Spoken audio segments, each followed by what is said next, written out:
الحمد للہ وکفا وسلام علی عبادہ الذین اصطفا اما بعد اعوذ باللہ من الشیطان الرجیم بسم اللہ الرحمن الرحیم یا ایہا الذین آمنوا اذکروا اللہ ذکرا کثیرا وسبحوہ بکرۃ واصیلا وقال اللہ تعالی فی مقام آخر والذاکرین اللہ کثیرا والذاکرات اعد اللہ لهم مغفرۃ واجرا عظیما سبحان ربک رب العزۃ عما یصفون وسلام علی المرسلین والحمد للہ رب العالمین اللہم صل علی سیدنا محمد وعلی آل سیدنا محمد وبارک وسلم۔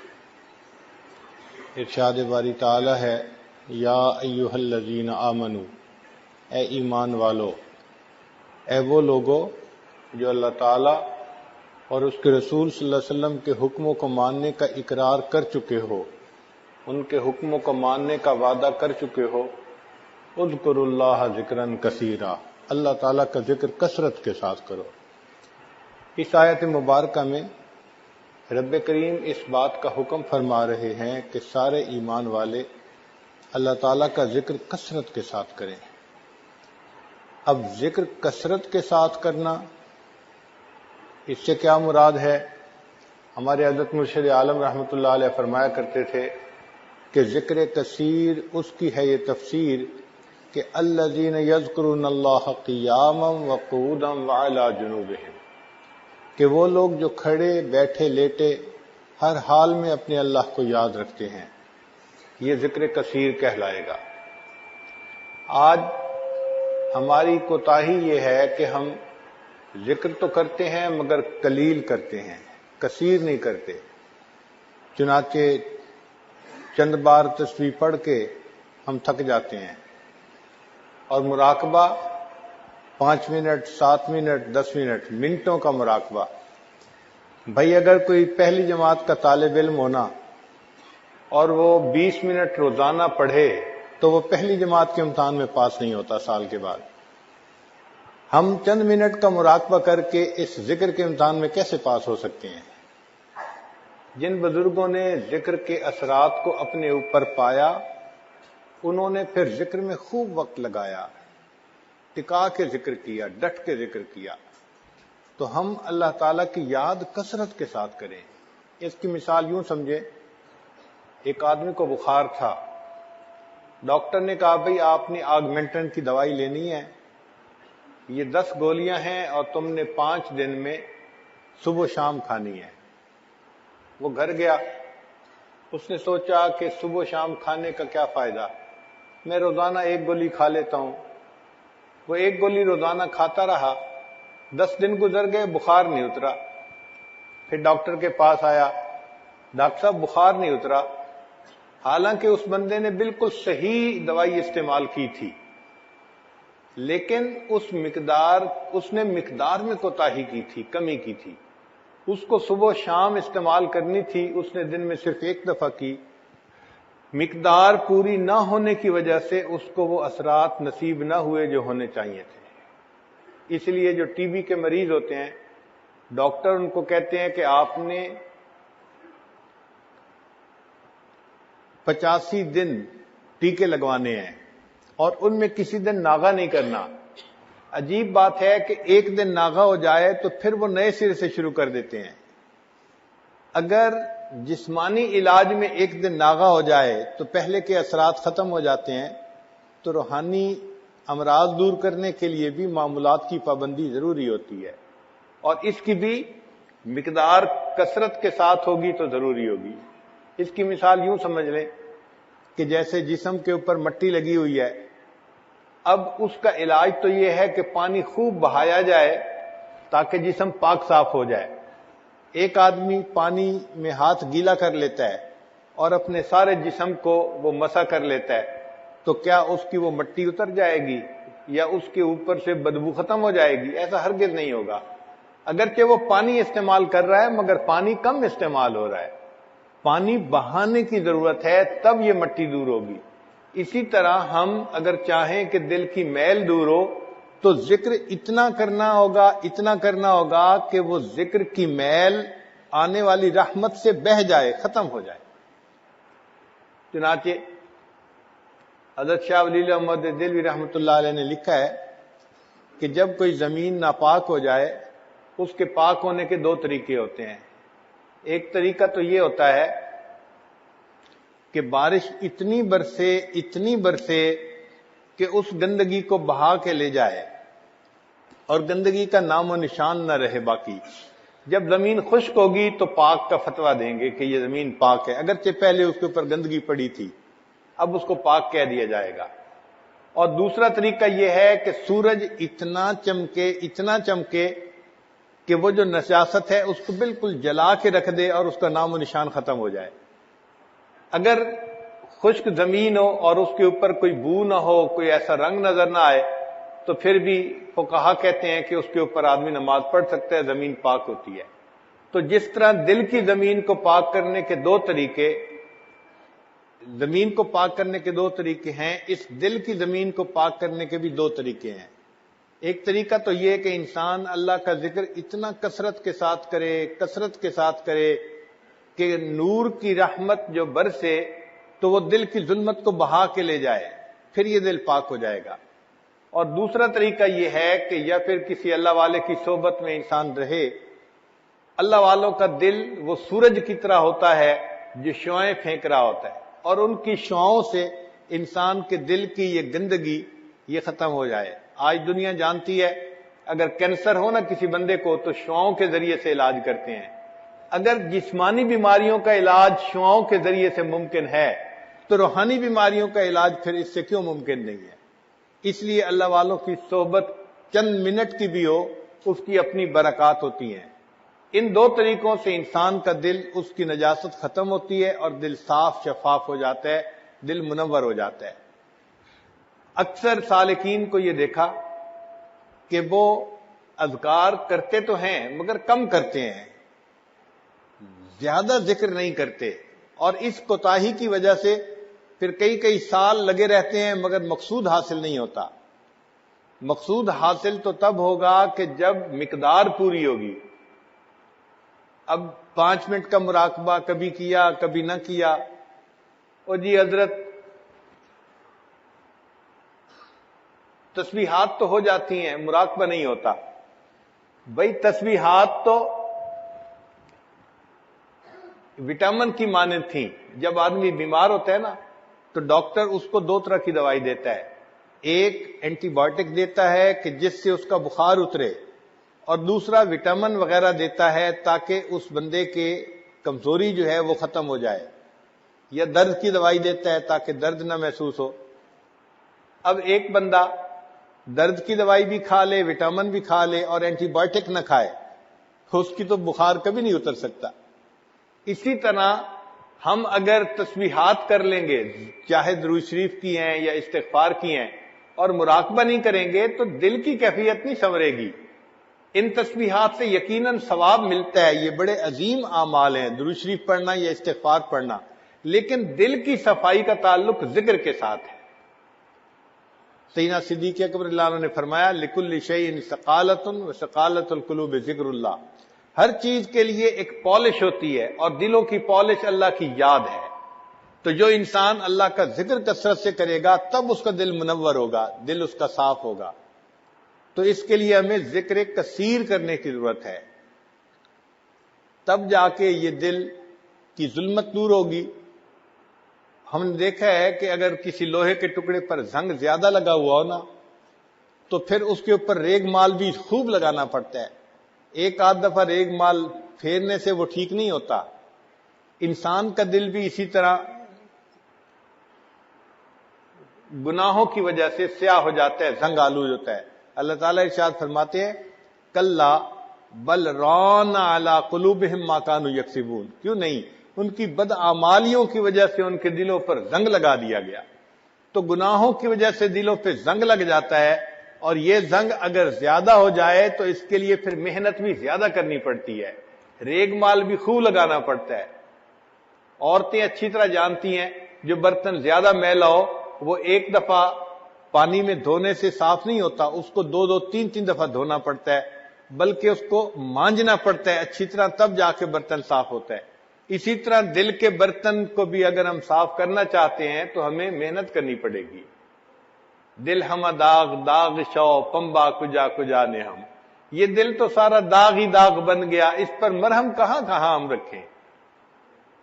ویسے انسان سوچتا ہے کہ جی میرا دل تو بالکل ٹھیک ہے، لیکن جب اس کو صاف کرنے لگتا ہے نا، سمجھ تب لگتی ہے کہ یہ کتنا مشکل کام ہے۔ مصحفی ہم تو سمجھتے کہ ہوگا کوئی زخم، مصحفی ہم تو سمجھتے تھے کہ ہوگا کوئی زخم، تیرے دل میں تو بہت کام رفو کا نکلا۔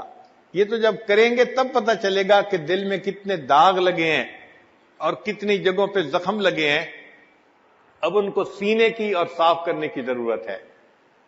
تو ذکر کی کثرت نہ ہونا ہماری رکاوٹ بنیادی ہوتی ہے۔ یعنی اکثر سالکین میں جو چیز کمی نظر آتی ہے نا، تعلق بھی رکھتے ہیں، عقائد بھی ٹھیک ہوتے ہیں، آتے جاتے بھی ہیں، مگر معمولات پابندی سے نہیں کرتے ہیں تو تھوڑا کرتے ہیں، اور اس کوتاہی کی وجہ سے دل صاف نہیں ہوتا۔ وہ جو اللہ تعالیٰ کی محبت کی شمع جلتی ہے دل میں، وہ نہیں جل پاتی۔ پھر کہتے ہیں جی کہ اتنے سال گزر گئے، اور بعض تو احباب عجیب، حضرت بس میں آیا ہوں اور ارادہ تو میرا تھا کہ میں کئی مشائخ کے پاس گیا، لیکن پھر میں نے کہا کہ نہیں، میں آپ سے بیعت ہوتا ہوں۔ یعنی احسان بھی چڑھاتے ہیں کہ میں نے اوروں سے بیعت ہونے کے بجائے آپ سے بیعت کی ہے۔ تو حضرت بس میں آپ کے پاس آیا ہوں، آپ کا دامن پکڑا ہے، بس ہم سے تو کچھ ہوتا نہیں، آپ ہی نے کچھ کرنا ہے۔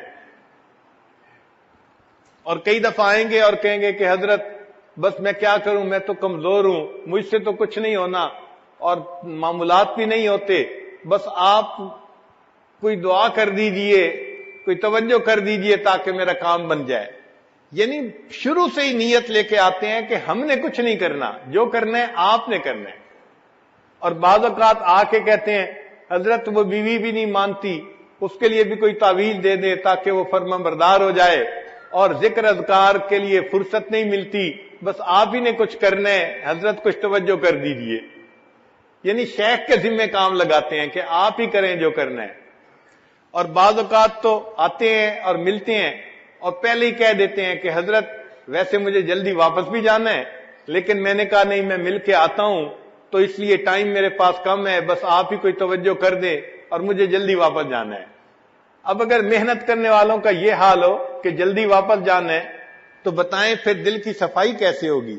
اصل وجہ یہ ہے کہ ہم اس کی بیماریوں کو صحیح بیماری ہی نہیں سمجھتے، اس کے گھمبیر پن کا بھی ہمیں اندازہ نہیں ہوتا کہ یہ کتنی بری بیماری ہے، مہلک بیماری ہے، اور ہمیں اس سے نجات پا کے رہنا ہے۔ تو ذکر کی کثرت کریں گے تو دل منور ہوگا اور اللہ تعالیٰ دل کو نرم کر دیں گے۔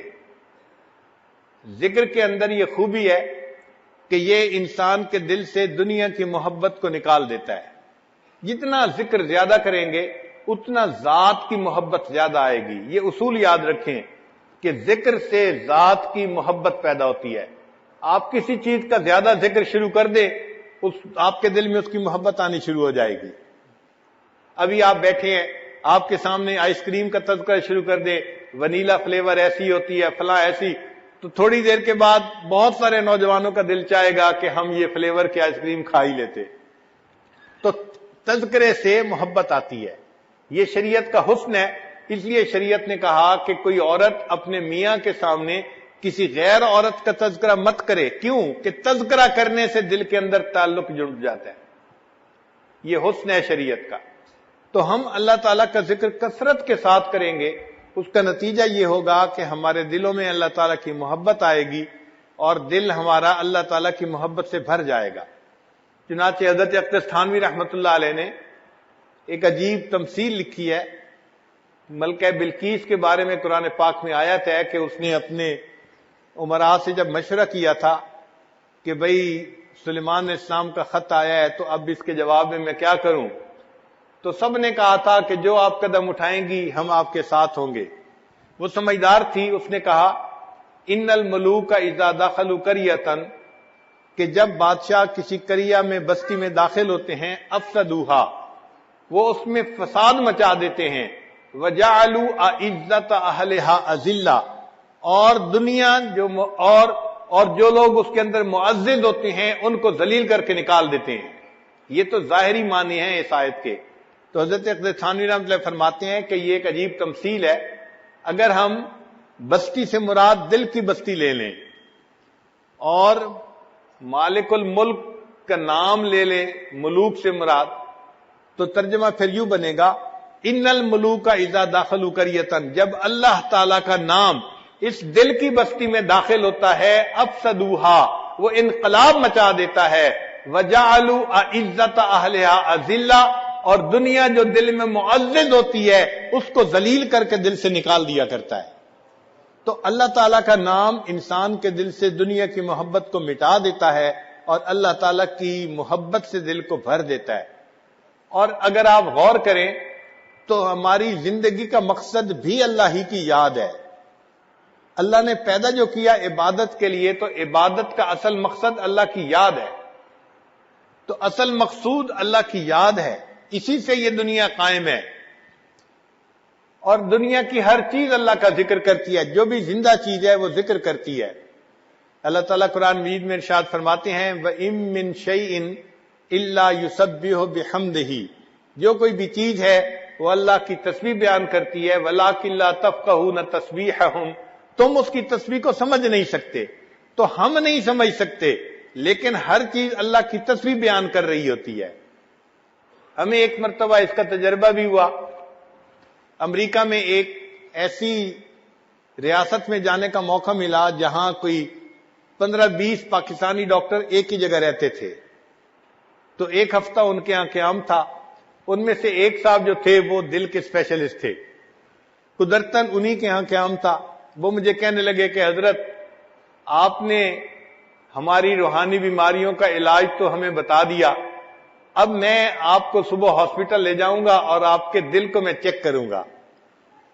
ہم نے کہا جی ٹھیک ہے، چنانچہ وقت تھا، ہم اس کے ساتھ ہاسپٹل چلے گئے۔ انہوں نے ہمیں جا کے وہاں ایک کمرے میں مشین کے آگے لٹا لیا اور دل کو چیک کرنا شروع کیا۔ ایکو کارڈیوگرام اس کو کہتے ہیں۔ وہ دل کی تصویر آ جاتی ہے اور دل کی رگوں میں کیسے خون جا رہا ہے اور آ رہا ہے اس کی پوری تفصیل اس کے اندر ہوتی ہے۔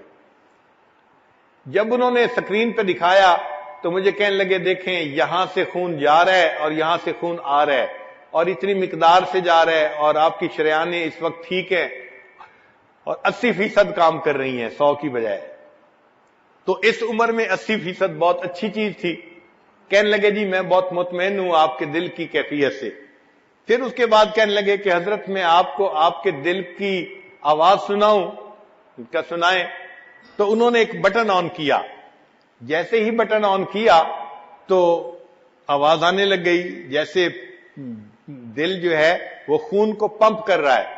وہ کہنے لگا جی کہ ہماری میڈیکل کی کتابوں میں لکھا ہے کہ دل جب خون کو پمپ کرتا ہے نا تو لب ڈب کی آواز آتی ہے، لب ڈب یہ آواز آتی ہے۔ اس کو ہم نے بھی سنا، لیکن قدرتاً میرا ذہن دوسری طرف گیا۔ میں نے کہا ڈاکٹر صاحب اصل وجہ یہ تھی کہ یہ کافر لوگ ہیں، یہ دل کی آواز کو سنتے ہیں تو ان کو لب ڈب نظر آتا ہے۔ آپ ذرا غور کریں، مجھے تو یہ کچھ اور آواز نظر آتی ہے۔ تو وہ غور سے مجھے دیکھ لگے، حضرت کون سی آواز؟ میں نے کہا یہ تو دل لب ڈب نہیں کر رہا، یہ تو رب رب رب رب کر رہا ہے۔ جب اس کو یہ کہا تو وہ بڑے حیران ہوئے، پھر کہنے لگے اچھا اس کو دیکھتے ہیں۔ پھر انہوں نے غور سے اس کو دیکھا اور پھر کہنے لگے حضرت رب رب کی آواز بالکل اس کے زیادہ قریب ہے۔ انہوں نے فیصلہ کر دیا کہ واقعی انسان کا دل جو خون پمپ کر رہا ہوتا ہے وہ آواز رب رب کی پیدا ہو رہی ہوتی ہے۔ میں نے کہا آج مسئلہ سمجھ میں آ گیا، اگر ہر زیرو کا دل جو خون پمپ کرتا ہے اس کی آواز رب رب پکار رہی ہے، اس کا مطلب یہ کہ جتنی زیرو دنیا کے اندر ہیں سب کے جسم اللہ کا ذکر کر رہے ہوتے ہیں۔ اللہ تعالیٰ نے تو قرآن مجید میں فرما دیا وَإِن مِّن شَيْءٍ إِلَّا يُسَبِّحُ بِحَمْدِهِ وَلَٰكِن لَّا تَفْقَهُونَ تَسْبِيحَهُمْ۔ تو واقعی بات ایسی ہے کہ ہمارا جسم اللہ کا ذکر کر رہا ہوتا ہے، باقی ہم خود اللہ کا ذکر کریں تو پھر کامل جسم اللہ کا ذکر کرے گا، ورنہ آدھا تو کر ہی رہا ہوتا ہے اور باقی آدھا غافل ہوتا ہے۔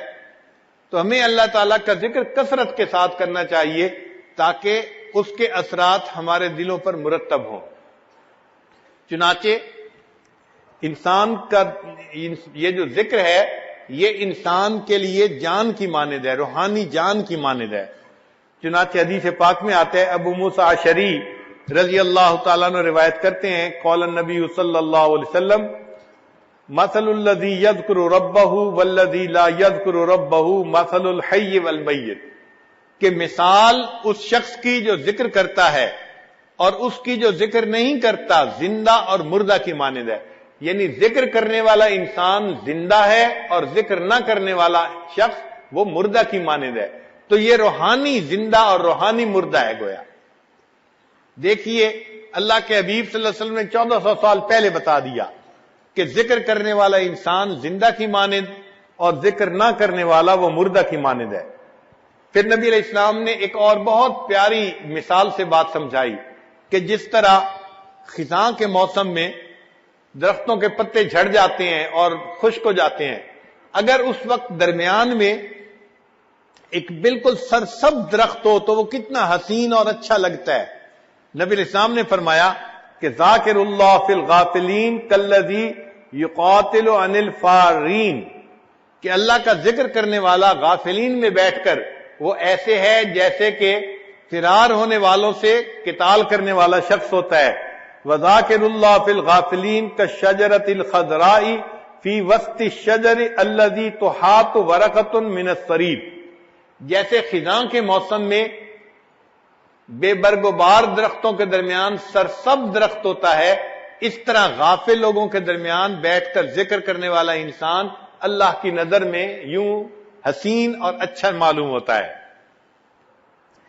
ایک اور حدیث پاک میں نبی علیہ السلام نے ارشاد فرمایا، صحابی اللہ عنہ کہتے ہیں کہ سمعت رسول اللہ صلی اللہ علیہ وسلم یقول ما صید سید ولا عضدت عظات ولا قطعت وشیجت الا بقلت التسبیح، کوئی شکار یعنی پرندہ شکار نہیں ہوتا اور کوئی ٹہنی نہیں ٹوٹتی مگر یہ کہ تسبیح کی قلت کی وجہ سے، یعنی وہ تسبیح جب کم کرتے ہیں پھر شکار ہو جاتے ہیں۔ اللہ کی شان دیکھیے کہ پرندے جب تک اللہ کا ذکر کرتے رہتے ہیں اس وقت تک کوئی ان کو شکار نہیں کر سکتا، جب ذکر میں کوتاہی ہوتی ہے، کمی ہوتی ہے، تو اس وقت ان کو گویا موت دے دی جاتی ہے۔ ابو الدرداء رضی اللہ عنہ روایت کرتے ہیں، ما اخذ طائر ولا حوت الا بتضییع التسبیح، کوئی پرندہ نہیں پکڑا جاتا، کوئی مچھلی نہیں پکڑی جاتی مگر جب وہ تسبیح کو ضائع کرتی ہے، یعنی اللہ کا ذکر کم کرتی ہے، اس وقت اس کو پکڑ لیا جاتا ہے۔ انس رضی اللہ عنہ ایک حدیث پاک روایت کرتے ہیں، آجال البہائم کلھا وخشاش الارض فی التسبیح، کہ جو بہائم ہیں، جانور ہیں، ان کی جو زندگیاں ہیں اس کا تعلق ان کی تسبیح کے ساتھ ہے، اور جو زمین کے کیڑے ہیں، حشرات الارض ہیں، ان کا تعلق بھی زندگی کا ان کی تسبیح کے ساتھ ہے۔ اگر وہ تسبیح کرتے رہتے ہیں تو زندگی لمبی رہتی ہے، جب ذکر میں کمی کرتے ہیں فَإِذَا إِنْقَضَى تَسْبِيحُهَا قَبَضَ اللَّهُ أَرْوَاحُهَا، جب تسبیح چھوڑ دیتے ہیں اللہ تعالیٰ پھر ان کی روحوں کو قبض کروا دیتے ہیں۔ ایک اور حدیث پاک میں یزید بن مرشد رضی اللہ تعالیٰ عنہ فرماتے ہیں کہ نبی السلام نے فرمایا، لا يصاد شيء من الطير والحيتان الا بما يذيع من تسبيح الله، کہ جب کوئی پرندہ اللہ تعالیٰ کی تسبیح کو کم کرتا ہے، ضائع کر دیتا ہے، پھر اس پرندے کا شکار کیا جاتا ہے، یا مچھلی ضائع کر دیتی ہے تب مچھلی کو پکڑ لیا جاتا ہے۔ تو اس کا مطلب یہ ہوا کہ جو ذکر کرتا ہے وہ زندہ ہے، اور جو ذکر نہیں کرتا وہ اللہ تعالیٰ کے نزدیک مردہ کی مانند ہے۔ اسی لیے یہ پوری کائنات، اس میں جب تک اللہ رب العزت کا نام رہے گا یہ کائنات اس وقت تک سلامت رہے گی، اور جب یہ اللہ کا نام سے محروم ہو جائے گی، اللہ تعالیٰ اس کائنات کو ختم کر دیں گے۔ چنانچہ حدیث پاک میں ہے، قال رسول اللہ صلی اللہ علیہ وسلم لا تقوم الساعة حتى يقال في الارض اللہ اللہ، کہ اس وقت تک قیامت قائم نہیں ہو سکتی جب تک کہ زمین میں کوئی ایک بندہ بھی اللہ اللہ کہنے والا ہوگا۔ یہاں ایک نقطہ سمجھنے کی ضرورت ہے کہ قیامت سے بڑی مصیبت اور کوئی نہیں۔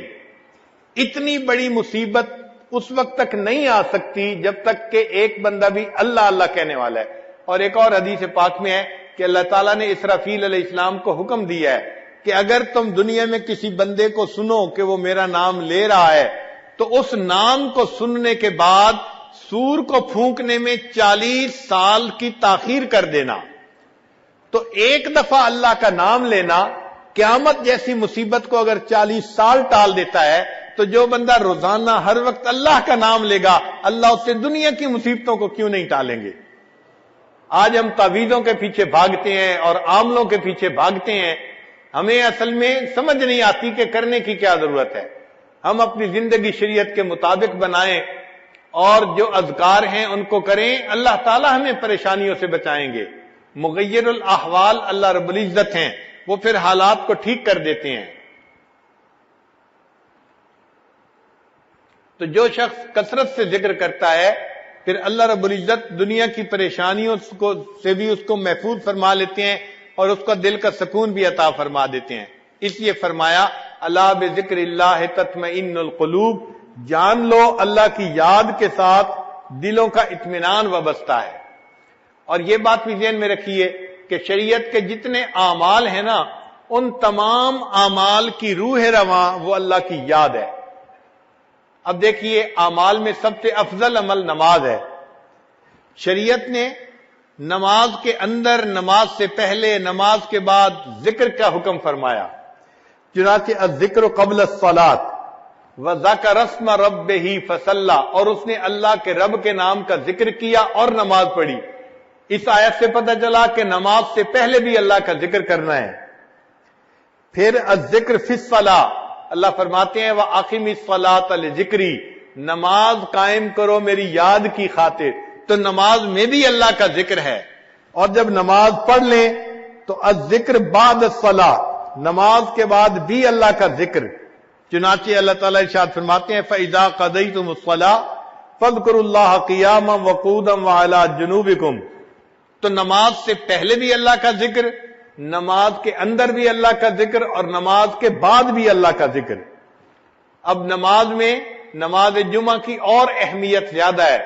اللہ تعالیٰ نے نماز جمعہ سے پہلے بھی ذکر کا حکم فرمایا، نماز جمعہ کے بعد بھی فرمایا یا ایھا الذین آمنوا اذا نودی للصلاۃ من یوم الجمعۃ فاسعوا الی ذکر اللہ وذروا البیع ذالکم خیر لکم ان کنتم تعلمون۔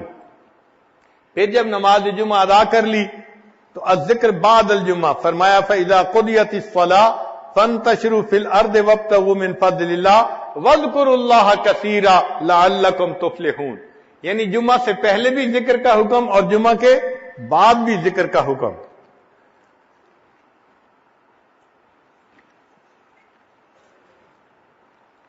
نماز کے بعد حج کا عمل لے لیجئے۔ اب حج کا عمل کتنا محترم بشان عمل ہے کہ جو بندہ حج مبرور کر کے آتا ہے وہ گناہوں سے اس طرح پاک ہوتا ہے جیسے اس دن پاک تھا جب اس کی والدہ نے اس کو جنم دیا تھا۔ یعنی جب پیدا ہوا تھا جیسے اس دن گناہوں سے پاک تھا، یہ حج کرنے سے اس طرح گناہوں سے پاک ہو جاتا ہے۔ الذکر فی الحج، ذرا غور کیجئے، اللہ تعالیٰ فرماتے ہیں وَاذْكُرُوا اللَّهَ فِي أَيَّامٍ مَّعْدُودَاتٍ، یہ ایام معدودہ ایام حج ہیں۔ اللہ فرماتے ہیں وَاذْكُرُوا اللَّهَ، تم ذکر کرو ان گنتی کے دنوں میں۔ ایک جگہ فرمایا وَأَذِّن فِي النَّاسِ بِالْحَجِّ يَأْتُوكَ رِجَالًا وَعَلَىٰ كُلِّ ضَامِرٍ يَأْتِينَ مِنْ كُلِّ فَجٍّ عَمِيقٍ لِيَشْهَدُوا مَنَافِعَ لَهُمْ وَيَذْكُرُوا اسْمَ اللَّهِ فِي أَيَّامٍ مَّعْلُومَاتٍ عَلَىٰ مَا رَزَقَهُم مِّن بَهِيمَةِ الْأَنْعَامِ۔ حدیث پاک میں بھی ہے، نبی علیہ السلام نے ارشاد فرمایا، ابو ہریرہ نے فرماتے ہیں کہ انہوں نے سنا نبی علیہ السلام کو یہ فرماتے ہوئے من طاف بالبیت سبعا لم یتکلم فیہ الا سبحان اللہ والحمد للہ ولا الہ الا اللہ واللہ اکبر ولا حول ولا قوة الا باللہ محیت عنہ عشر سیئات وکتبت لہ عشر حسنات ورفع لہ عشر درجات، کہ جو بندہ اس طرح طواف کرے 7 چکر لگائے کہ اس میں وہ سبحان اللہ والحمد للہ ولا الہ الا اللہ واللہ اکبر یہ پڑھتا رہے، اس کے سوا کوئی کلام نہ کرے، اللہ تعالیٰ 10 گناہوں کو مٹا دیتے ہیں، 10 نیکیاں عطا فرما دیتے ہیں اور 10 درجے بلند فرما دیتے ہیں۔ اس کا مطلب یہ ہوا کہ طواف کے اندر بھی اللہ کا ذکر مقصود ہے کہ انسان اللہ کا ذکر کثرت کے ساتھ کرے، تو حج کے دوران بھی اللہ کا ذکر ہے۔ پھر جب انسان حج کر لے، الذکر بعد الافادۃ من عرفات، اللہ تعالیٰ فرماتے ہیں لیس علیکم جناح ان تبتغوا فضلا من ربکم فاذا افضتم من عرفات فاذکروا اللہ عند المشعر الحرام واذکروہ کما ہداکم وان کنتم من قبلہ لمن الضالین۔ تو دیکھو اس کے بعد بھی وقوف عرفات کے بعد بھی ذکر کا حکم ہے، اور الذکر بعد قضاء المناسک، جو مناسک حج ہیں ان کو کرنے کے بعد بھی پھر ذکر کا حکم، فَإِذَا قَضَيْتُم مَنَاسِكَكُمْ فَاذْكُرُوا اللَّهَ كَذِكْرِكُمْ آبَاءَكُمْ أَوْ أَشَدَّ ذِكْرًا۔ تو مناسک کرنے کے بعد بھی ذکر ہے۔ پھر الذکر عند النحر، جب قربانی کرنی ہوتی ہے حج کے دوران تو اس وقت بھی ذکر کا حکم دیا، فرمایا لن ینال اللہ لحومها ولا دماؤها ولكن يناله التقوى منكم كذلك سخرها لكم لتكبروا الله على ما هداكم وبشر المحسنين۔ تو اس وقت بھی اللہ کا ذکر۔ تو اس سے معلوم ہوتا ہے کہ نماز سے پہلے بھی، نماز کے درمیان بھی، نماز کے بعد بھی، جمعہ سے پہلے بھی، جمعہ کے بعد بھی، اور حج میں حج سے پہلے بھی اور حج کے دوران بھی اور حج کے بعد بھی، مناسک کے بعد بھی۔ تو معلوم ہوا کہ جتنے اعمال ہیں اصل میں ان کی روح رواں اللہ تعالیٰ کی یاد ہی ہے، اللہ تعالیٰ کا ذکر ہی ہے۔ آپ دیکھ لیجئے، ہم روزہ رکھتے ہیں تو روزے میں بھی اللہ تعالیٰ کی یاد کا حکم، چنانچہ اللہ تعالیٰ فرماتے ہیں الذکر فی الصوم شہر رمضان الذی انزل فیہ القرآن ہدی للناس وبینات من الہدی والفرقان فمن شہد منکم الشہر فلیصمہ ومن کان مریضا او علی سفر فعدۃ من ایام اخر یرید اللہ بکم اليسر ولا یرید بکم العسر ولتکملوا اللہ ولتکبروا اللہ علی ما ہداکم ولعلکم تشکرون۔ اب روزے کے بعد انسان دین کی دعوت کا کام کرتا ہے، یہ بھی ابتدا سے لے کے انتہا تک ذکر اس کے ساتھ جڑا ہوا ہے۔ چنانچہ جب حضرت موسیٰ علیہ السلام کو نبوت ملی تو انہوں نے اللہ رب العزت کی بارگاہ میں فریاد کی کہ اللہ میرے بھائی کو بھی میرا معاون بنا دیجئے۔ تو اس وقت انہوں نے کیا تھا، یہ کہا کہ وَاجْعَل لِّي وَزِيرًا مِّنْ أَهْلِي هَارُونَ أَخِي أُشْدُدْ بِهِ أَزْرِي وَأَشْرِكْهُ فِي أَمْرِي كَيْ نُسَبِّحَكَ كَثِيرًا وَنَذْكُرَكَ كَثِيرًا۔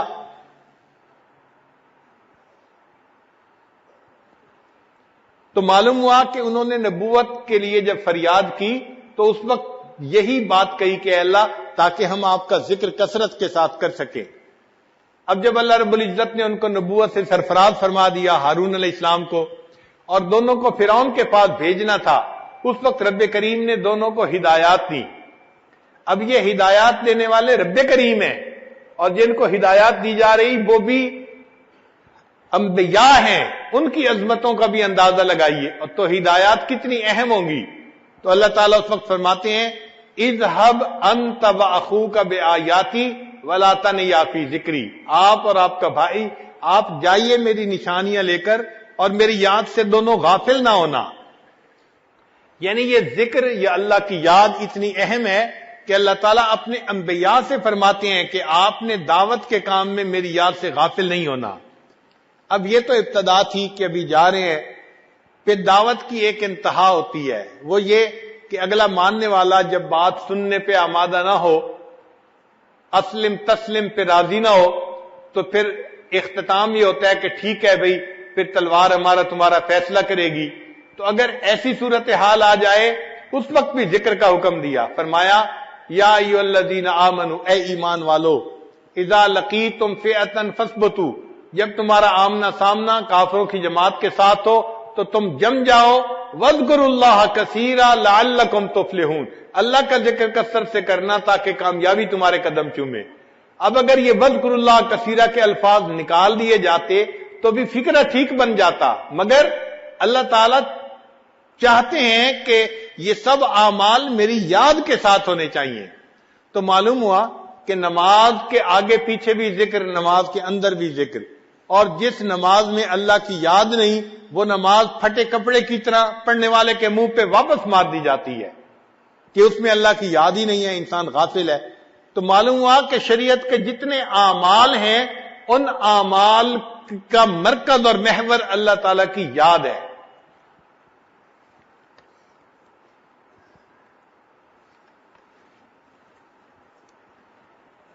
اس لیے اللہ تعالیٰ کا ذکر اس کی بہت زیادہ فضیلت ہے.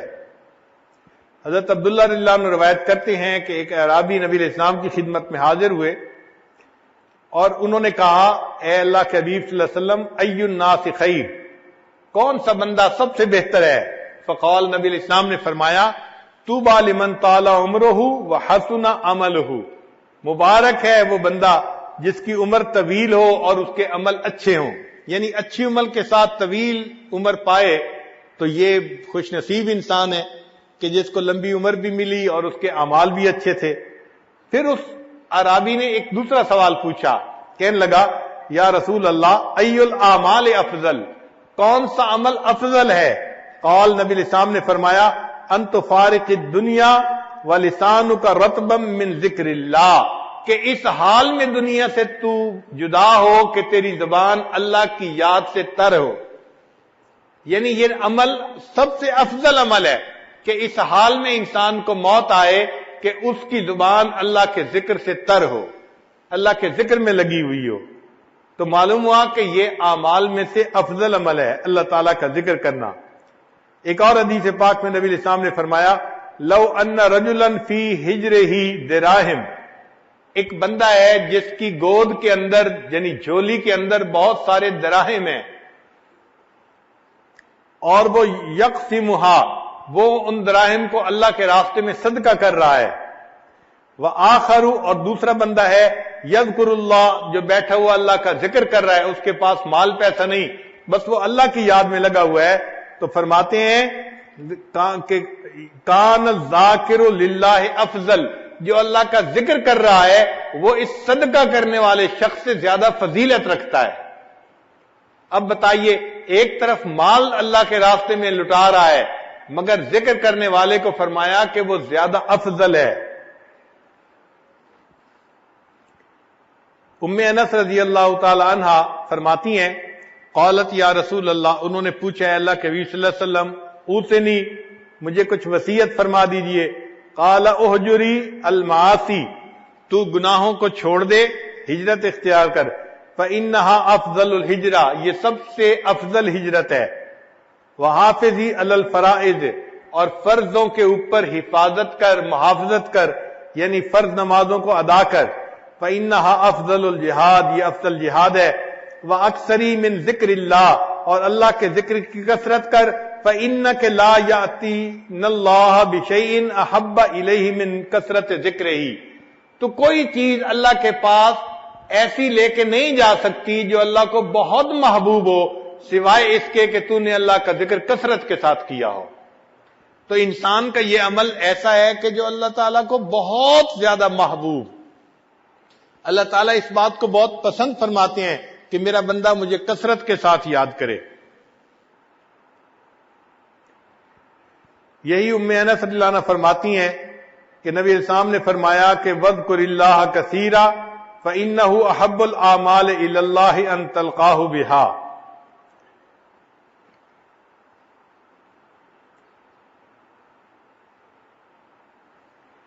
ابو سعید خدری رضی اللہ عنہ فرماتے ہیں کہ نبی علیہ السلام نے ارشاد فرمایا کہ نبی علیہ السلام سے پوچھا گیا سئل ای العباد افضل درجۃ عند اللہ یوم القیامہ، قیامت کے دن کس بندے کا درجہ اللہ کے ہاں بہت بلند ہوگا؟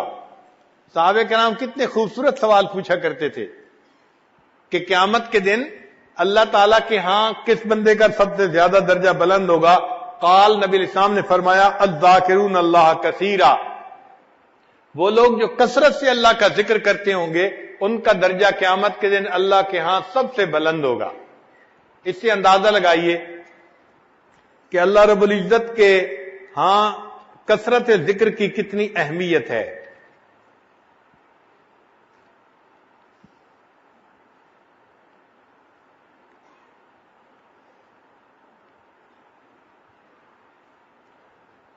ایک حدیث پاک میں نبی السلام نے فرمایا ما عمل ابن آدم من عمل انجالہ من عذاب اللہ من ذکر اللہ، کہ بنی آدم کا کوئی عمل اس کو اللہ کے عذاب سے نجات دینے کے لیے ذکر سے بہتر نہیں ہے، یعنی ذکر سب سے بہتر ہے عذاب سے نجات دینے کے لیے بنسبت باقی اعمال کے۔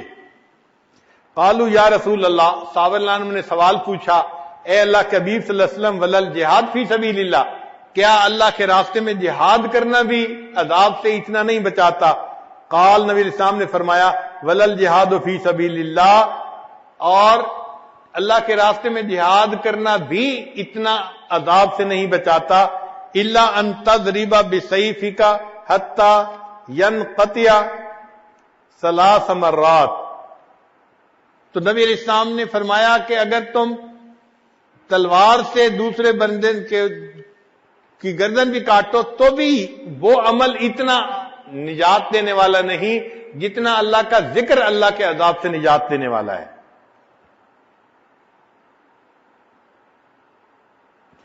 نبی علیہ السلام ایک مرتبہ مدینہ طیبہ سے مکہ مکرمہ کی طرف تشریف لے جا رہے تھے، تو ایک جگہ ایک پہاڑ تھا جس کا نام تھا جمدان۔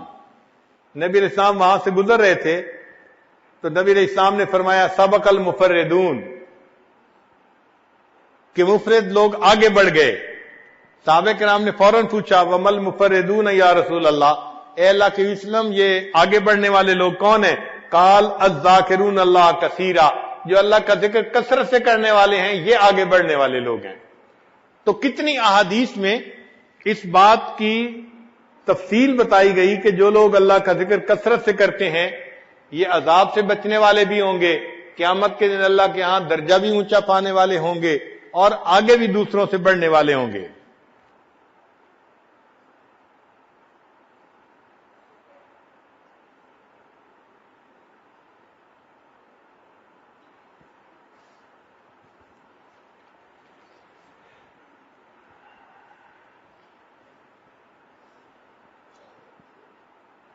ابو سعید خدری رضی اللہ عنہ فرماتے ہیں کہ نبی السلام نے ارشاد فرمایا اعظم الناس درجۃ الذاکرون اللہ، کہ اللہ کے ہاں سب سے بلند مرتبہ پانے والے لوگ وہ ہوں گے جو اللہ کا ذکر کثرت کے ساتھ کرنے والے ہوں گے۔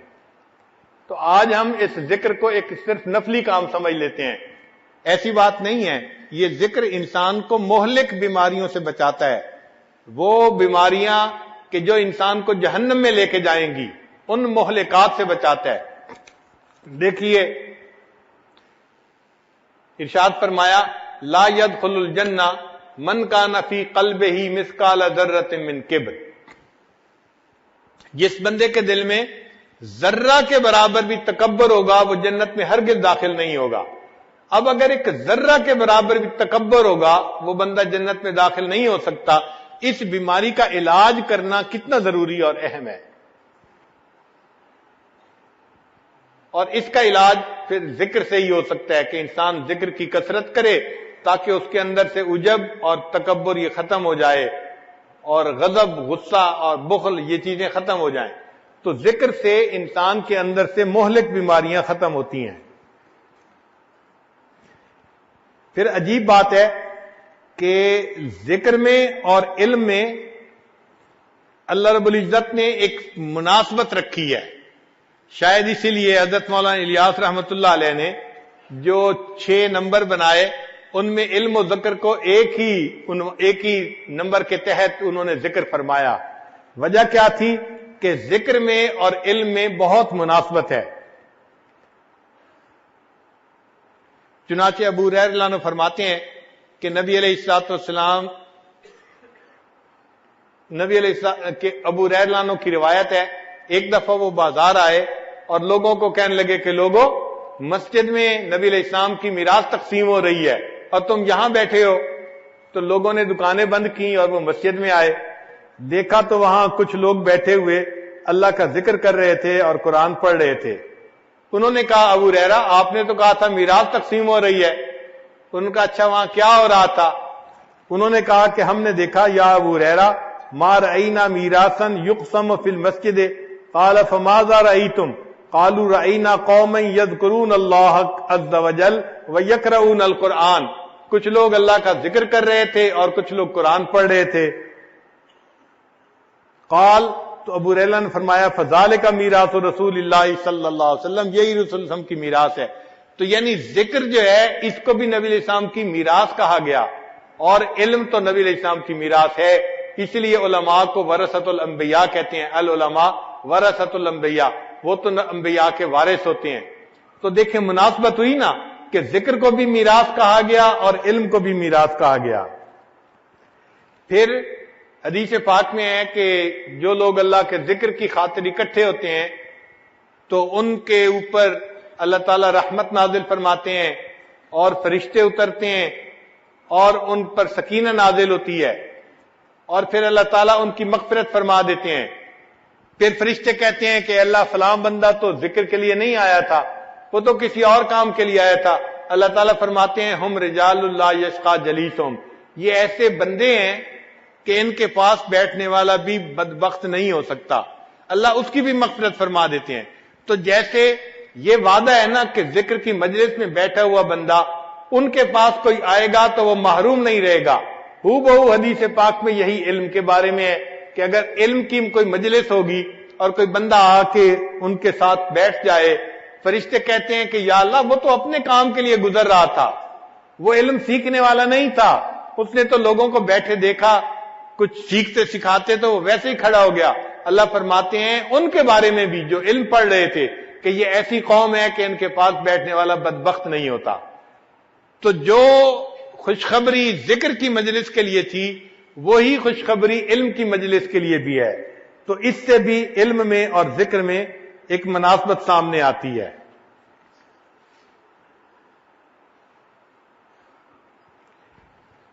اسی لیے نبی علیہ السلام مسجد میں تشریف لائے تو اس وقت صحابہ کی دو جماعتیں تھیں، ایک ذکر کر رہی تھی اور ایک سیکھ سکھا رہی تھی.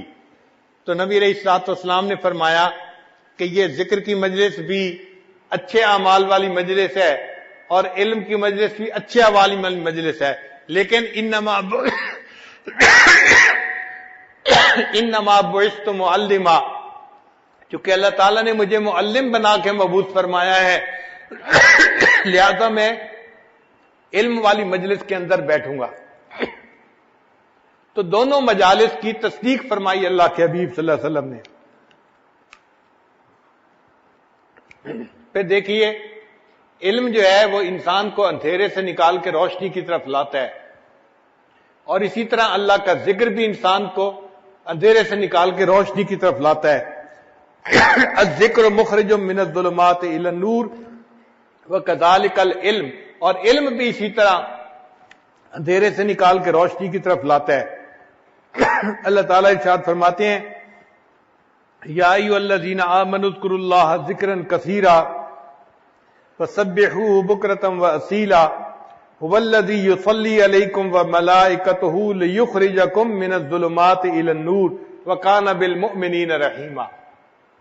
تو دیکھو ذکر بھی اندھیرے سے نکال کے روشنی کی طرف لا رہا ہے، اور علم بھی. اللہ تعالیٰ فرماتے الف لام را کتاب انزلناہ الیک لتخرج الناس من الظلمات الی النور، کہ آپ انسانوں کو اندھیروں سے نکال کے روشنی کی طرف لائیں. تو علم بھی روشنی کی طرف لاتا ہے اور ذکر بھی روشنی کی طرف لاتا ہے. اس سے معلوم ہوا کہ علم اور ذکر میں اللہ نے بہت زیادہ مناسبت رکھی ہے. پھر جو اللہ کا ذکر کرنے والا ہے وہ لعنت سے بچ جاتا ہے، اسی طرح علم والے بھی لعنت سے بچ جاتے ہیں۔ الذاکر مسون من اللعنت وکذالک العالم، ابو ریلہ نے فرماتے ہیں کہ نبی علیہ السلام نے ارشاد فرمایا الدنیا ملعونۃ وملعون ما فیہا الا ذکر اللہ وما والاہ وعالم او متعلم۔ تو دیکھیے عالم، متعلم اور ذکر کرنے والا یہ لعنت سے بچ گئے، باقی فرمایا دنیا کی ہر چیز جو ہے اس کے اوپر لعنت ملعون ہے۔ اس سے بھی یہ مناسبت اور زیادہ ہو گئی۔ اور ایک آیت سے پتہ چلتا ہے کہ الغفلۃ عن الذکر علامت قلت العلم، کہ ذکر سے اگر غفلت کی جائے تو یہ بندے کے علم میں قلت کی علامت ہوتی ہے، اس سے بھی مناسبت ملتی ہے۔ اللہ تعالیٰ فرماتے ہیں وَلَا تُطِعْ مَنْ أَغْفَلْنَا قَلْبَهُ عَنْ ذِكْرِنَا وَاتَّبَعَ هَوَاهُ وَكَانَ أَمْرُهُ فرطا۔ دوسری جگہ فرمایا فَأَعْرِضْ عَمَّنْ تَوَلَّىٰ عَنْ ذِكْرِنَا وَلَمْ يُرِدْ إِلَّا الْحَيَاةَ الدُّنْيَا ذَلِكَ مَبْلَغُهُم مِّنَ الْعِلْمِ إِنَّ رَبَّكَ هُوَ أَعْلَمُ بِمَنْ ضَلَّ عَنْ سَبِيلِهِ وَهُوَ أَعْلَمُ بِمَنِ اهْتَدَىٰ۔ پھر ایک ساتویں مناسبت کہ مجالس العلم ریاض الجنہ وکذالک مجالس الذکر۔ ایک حدیث پاک میں نبی علیہ السلام نے حلق الذکر، جو ذکر کے حلقے تھے، ان کو کہا اذا مررتم بریاض الجنۃ فرتعوا، اگر تم جنت کے باغوں میں سے گزرو تو چر لیا کرو۔ صحابہ نے پوچھا کہ کون سے جنت کے باغ؟ فرمایا حلق الذکر، ذکر کے حلقے۔ تو حدیث پاک میں ذکر کے حلقوں کو بھی جنت کے باغ کہا گیا، اور ایک دوسری روایت میں جو مجالس علم ہیں ان کو بھی جنت کا باغ کہا گیا۔ تو اس سے بھی مناسبت جو ہے وہ سامنے آتی ہے۔ پھر اہل الذکر حفتہم الملائکۃ وغشیتہم الرحمہ وکذالک اہل العلم، کہ جب ذکر کرنے کے لیے لوگ بیٹھ جاتے ہیں ان کو فرشتے ڈھانپ لیتے ہیں اور اللہ کی رحمت ان پر نازل ہوتی ہے۔ اسی طرح جو لوگ علم کو پڑھنے پڑھانے کے لیے بیٹھتے ہیں یا تکرار کے لیے بیٹھتے ہیں، فرشتے ان کو ڈھانپ لیتے ہیں، اللہ کی رحمت ان کو گھیر لیتی ہے۔ اور ویسے بھی القراءۃ و ذکر اللہ ذکر اسم اللہ متلازمان، اللہ کے نام کا ذکر اور قراءت یہ دونوں لازم و ملزوم ہیں۔ دیکھیے قرآن مجید کی جب وحی اتری تو سب سے پہلی آیت کون سی تھی؟ اقرا بسم ربک الذی خلق۔ تو رب کے نام کا ذکر اور قراءت یہ دونوں لازم و ملزوم چیزیں ہیں۔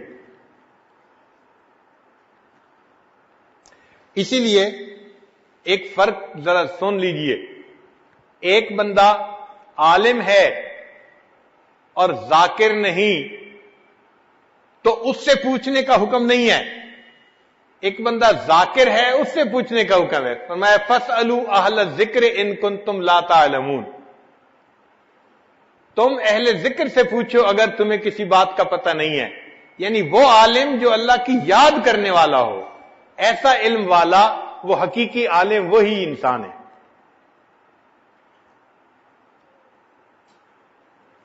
امام احمد رحمت اللہ علیہ فرمایا کرتے تھے عجبت لطالب علم لا ورد له فی اللیل، مجھے تعجب ہوتا ہے اس طالب علم پر کہ جو رات کو کوئی ورد نہ کرتا ہو، یعنی تہجد میں اٹھ کے اوراد و وظائف نہ کرتا ہو، مجھے اس طالب علم کے اوپر بڑی حیرت ہوتی ہے۔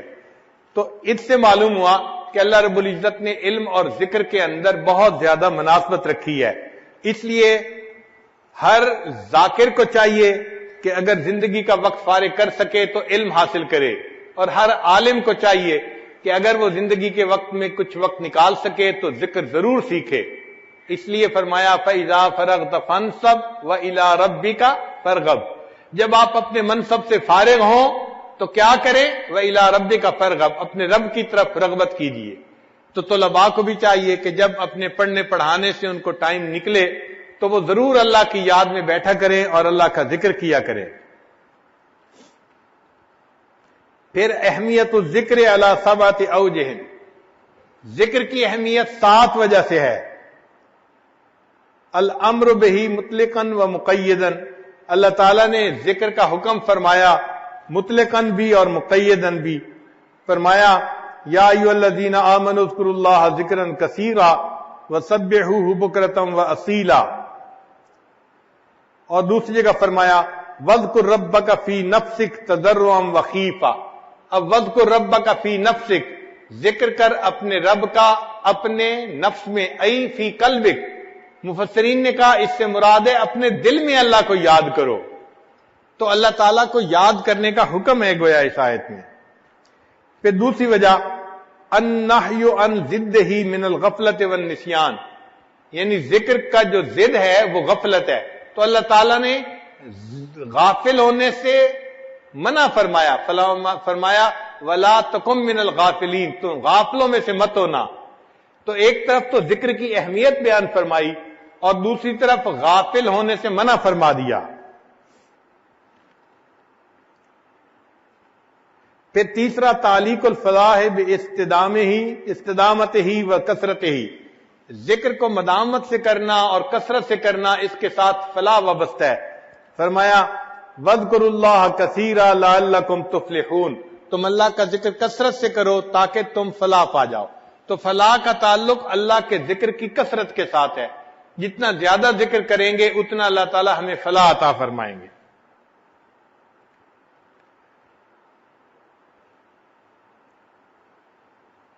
اور جو لوگ اللہ کا ذکر کثرت سے کریں گے اللہ تعالیٰ ان کو بہترین اجر اور بدلہ عطا فرمائیں گے۔ فرمایا ان المسلمین والمسلمات، یہ پوری آیت اس میں اللہ تعالیٰ فرماتے ہیں والذاکرین اللہ کثیرا والذاکرات اعد اللہ لہم مغفرۃ واجرا عظیما، اللہ نے ان کے لیے مغفرت اور بڑا اجر ان کے لیے رکھا ہوا ہے۔ تو معلوم ہوا کہ ذکر کے اوپر اجر بھی اللہ تعالیٰ بہت عطا فرماتے ہیں۔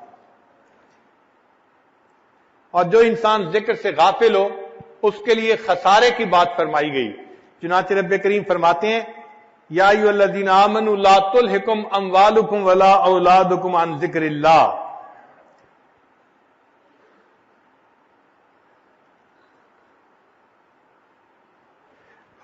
ومن یفعل ذلک فاولئک هم الخاسرون۔ تو معلوم ہوا کہ جو انسان اللہ کے ذکر سے غافل ہوتا ہے وہ خسران میں پڑنے والا ہوتا ہے۔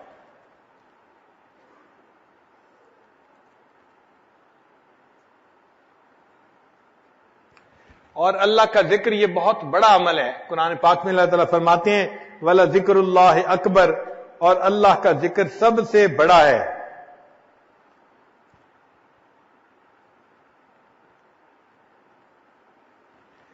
چنانچہ مفسرین فرماتے ہیں کہ ان ذکر اللہ اکبر من کل شیء فہو افضل الطاعات، یہ افضل الطاعات ہے جو اللہ کا ذکر ہے۔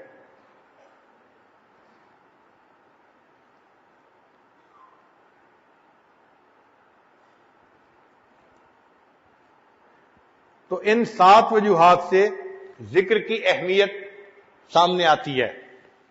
ذکر میں ہمارے سلسلے میں 3 طرح کا ذکر ہوتا ہے۔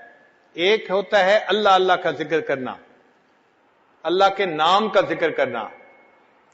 قرآن مجید میں ہے وَذَكَرَ اسْمَ رَبِّهِ فَصَلَّى، اور رب کے نام کا ذکر کیا اور نماز پڑھی۔ تو اگر کوئی پوچھے کہ رب کا نام کیا ہے تو ہم کیا جواب دیں گے؟ اللہ۔ تو معلوم ہوا کہ اللہ کا ذکر کرنا، تو اللہ کا ذکر کثرت کے ساتھ کرے۔ یہ بھی محبت کا باب ہے کہ جس سے محبت ہوتی ہے اس کا نام لینے میں مزہ آتا ہے، اس کا نام لینے سے دل کو سکون ملتا ہے۔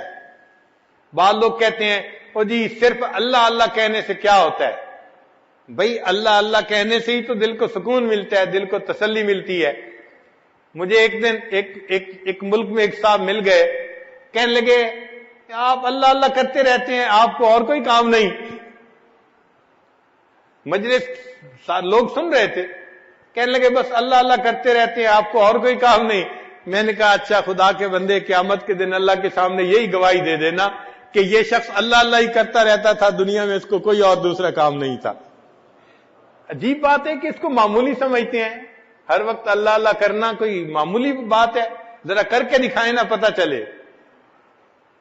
یہ تو جس کے دل میں محبت ہوگی وہ ہر وقت اللہ کا نام یاد کرے گا کہ جی اللہ کا نام رٹنے سے کیا ہو جاتا ہے؟ بھائی ہم رٹیں گے گرچہ مطلب کچھ نہ ہو، ہم تو عاشق ہیں تمہارے نام کے۔ اللہ کے نام کا جو عاشق ہوتا ہے اس کو تو اللہ کا نام لینے میں مزہ آتا ہے. ماں کو بیٹے سے محبت ہوتی ہے, وہ بیٹے کا نام کتنے پیار سے لیتی ہے اور بار بار لیتی ہے. تو کیا اللہ سے محبت ہو تو اللہ تعالیٰ کا نام لینے سے انسان کے دل کو سکون نہیں ملتا؟ دیکھیں, پانی کا ایک قطرہ گرتا ہے ٹونٹی سے اور نیچے چپس کا فرش ہوتا ہے, وہ پتھر کی طرح ہوتا ہے سخت, لیکن کچھ عرصے کے بعد اگر آپ دیکھیں تو اس میں بھی سوراخ ہو جاتا ہے جہاں ایک پانی کا قطرہ گر رہا ہوتا ہے. تو اگر پانی کا قطرہ تواتر سے گرتا رہتا ہے تو وہ پتھر میں راستہ بنا لیتا ہے. بالکل اسی طرح اگر اللہ اللہ کا یہ نام تواتر کے ساتھ دل کے اوپر لیا جائے تو یہ دل میں بھی اپنا راستہ بنا لیا کرتا ہے. انسان کے دل میں راستہ بن جاتا ہے اور اللہ کا نام دل میں بس جایا کرتا ہے. اس لیے اللہ کا ذکر کثرت سے کرنا چاہیے تاکہ دل پہ اس کا رنگ چڑھ جائے, اس کا اثر آ جائے. تو ہمارے سلوک میں ابتدا میں اللہ اللہ کا ذکر کرواتے ہیں. پہلے 7 اسباق اس میں ذات کے ہیں, اس میں اللہ اللہ کا ذکر کیا جاتا ہے مختلف لطائف کے اوپر. پھر اس کے بعد تحلیل کے اسباق ہیں, لا الہ الا اللہ کا ذکر. یہ تحلیل بھی افضل الذکر ہے, افضل الذکر لا الہ الا اللہ. تو یہ نفی اسباق کا ذکر بھی کثرت کے ساتھ کیا جاتا ہے. ان اسباق میں ہمارے مشائخ کہتے ہیں کہ 3000 دفعہ یا 5000 دفعہ یا 7000 دفعہ انسان روزانہ لا الہ کی ضرب لگائے, اور اس کی اوپر کی حد کوئی نہیں ہے. کم کی حد تو ہے, اوپر کی حد نہیں ہے, جتنا مرضی لگائے. الحمدللہ اس وقت بھی ایسے لوگ ہیں جو اپنے معاملات بتاتے ہیں کہ ہم ایک دن میں 40,000 مرتبہ روزانہ تحلیل کا سبق کرتے ہیں. ہم ہی میں سے ہیں اسی ماحول میں, ان کے لیے بھی یہی مصروفیتیں ہیں, ان کے لیے بھی یہی تقاضے ہیں, مگر ان کے دل میں اللہ کی محبت ہے جس وجہ سے وہ اللہ کی یاد کے لیے وقت نکال لیتے ہیں. اور ہم محبت کی وہ حرارت محسوس نہیں کرتے. ہم کہتے ہیں جی ہمارے پاس فرصت ہی نہیں ہے, ہمارے لیے 3000 دفعہ کرنا مشکل ہوتا ہے. یہ تحلیل کا ذکر ایسا ہے جیسے ایک آدمی کسی فرش کے اوپر جھاڑو دے دے تو گرد مٹی ساری صاف ہو جاتی ہے. یہ تحلیل بھی اسی طرح انسان کے دل سے ما سوا کے جتنے اثرات ہوتے ہیں سب کو مٹا دیتے ہیں. حضرت مجدد ثانی رحمت اللہ علیہ نے اپنے مکتوبات میں تفصیل لکھی ہے اور اس کے بعد ایک شعر لکھا ہے. فرماتے ہیں عشق کی آتش کا جب شعلہ اٹھا, جب انسان کے دل میں عشق کی آتش کا شعلہ اٹھتا ہے, ما سوا معشوق سب کچھ جل گیا. تو معشوق کے سوا جو کوئی بھی ہوتا ہے سب کچھ جل جاتا ہے. عشق کی آتش کا جب شعلہ اٹھا, ما سوا معشوق سب کچھ جل گیا. تیغ لا سے قتل غیر حق ہوا, یعنی لا کی تلوار سے جو غیر حق تھا, اللہ کے علاوہ جو کچھ تھا سب ختم ہو گیا. تیغ لا سے قتل غیر حق ہوا, دیکھیے پھر بعد اس کے کیا بچا. پھر بچا اللہ باقی سب فنا, مرحبا اے عشق تجھ کو مرحبا. اے عشق تجھے مرحبا ہو کہ تو نے ماں سوا کا نام و نشان مٹا کے رکھ دیا دل میں سے. تو لا الہ کی ضرب جب لگائی جاتی ہے تو دل صاف ہوتا ہے اور ماں سوا کی محبتیں دل سے نکل جاتی ہیں, ختم ہو جاتی ہیں. اس لیے پہلے اللہ اللہ کا ذکر کروایا جاتا ہے, اس کے بعد تحلیل کے اسباق آتے ہیں تاکہ ماں سوا کی کامل نفی نصیب ہو جائے انسان کو. ویسے بھی حدیث پاک میں یہ لا الہ الا اللہ کے بہت زیادہ فضائل ہیں. نبی علیہ السلام نے ارشاد فرمایا الایمان بضع و ستون شعبہ اعلیھا شہادت اللہ الہ الا اللہ وادناھا اماطۃ الاذى عن الطریق والحیاء شعبۃ من الایمان. یعنی ایمان کے 73 شعبے ہیں اور ان میں سب سے جو اعلیٰ ہے وہ لا الہ الا اللہ ہے. تو لا الہ الا اللہ اللہ کے ہاں اتنی اہمیت رکھتا ہے, اس کا ذکر کرنا اللہ کو بہت پسند ہے. جابر رضی اللہ عنہ فرماتے ہیں کہ نبی السلام نے فرمایا افضل الدعاء لا الہ الا اللہ, یعنی افضل دعا لا الہ الا اللہ ہے.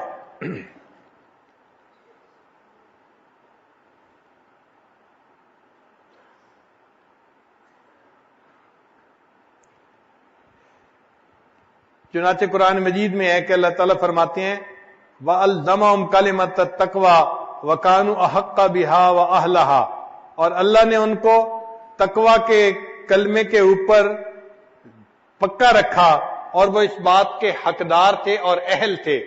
تو مفسرین نے لکھا کہ اس سے کیا مراد ہے، فرماتے ہیں ہی لا الہ الا اللہ محمد الرسول اللہ، کہ کلمۃ التقوی سے مراد لا الہ الا اللہ محمد الرسول اللہ تھا۔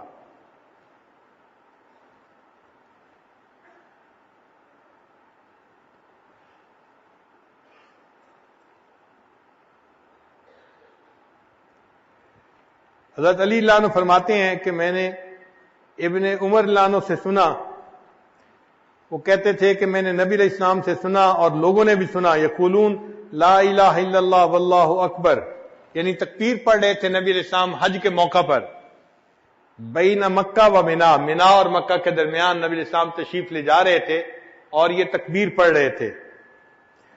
فقال ہیا قل، تو میں نے پوچھا وما ہیا، اے اللہ کے حبیب صلی اللہ علیہ وسلم اس سے کیا مراد ہے؟ قال قولہ تعالی وَأَلْزَمَهُمْ كَلِمَةَ التَّقْوَى وَكَانُوا أَحَقَّ بِهَا وَأَهْلَهَا، یعنی لا الہ الا اللہ، اس سے مراد لا الہ الا اللہ ہے۔ ابو ذر اللہ عنہ فرماتے ہیں کہ نبی السلام نے فرمایا یا رسول اللہ، اے اللہ کے رسول صلی اللہ علیہ وسلم اوصنی، مجھے کوئی وصیت فرما دیجئے۔ قال صلی اللہ علیہ وسلم، نبی علیہ السلام نے ارشاد فرمایا اتق اللہ، اللہ سے ڈرو، وَإِذَا عَمِلْتَ سَيِّئَةً فَأَتْبِعْهَا حَسَنَةً تَمْحُهَا، اگر تم کوئی برائی کر بیٹھو اس کے بعد نیکی کرو تاکہ نیکی اس برائی کو دھو دے۔ قال قلت یا رسول اللہ، میں نے کہا اے اللہ کے حبیب صلی اللہ علیہ وسلم امن الحسنات لا الہ الا اللہ، کیا لا الہ الا اللہ یہ بھی نیکیوں میں سے ہے؟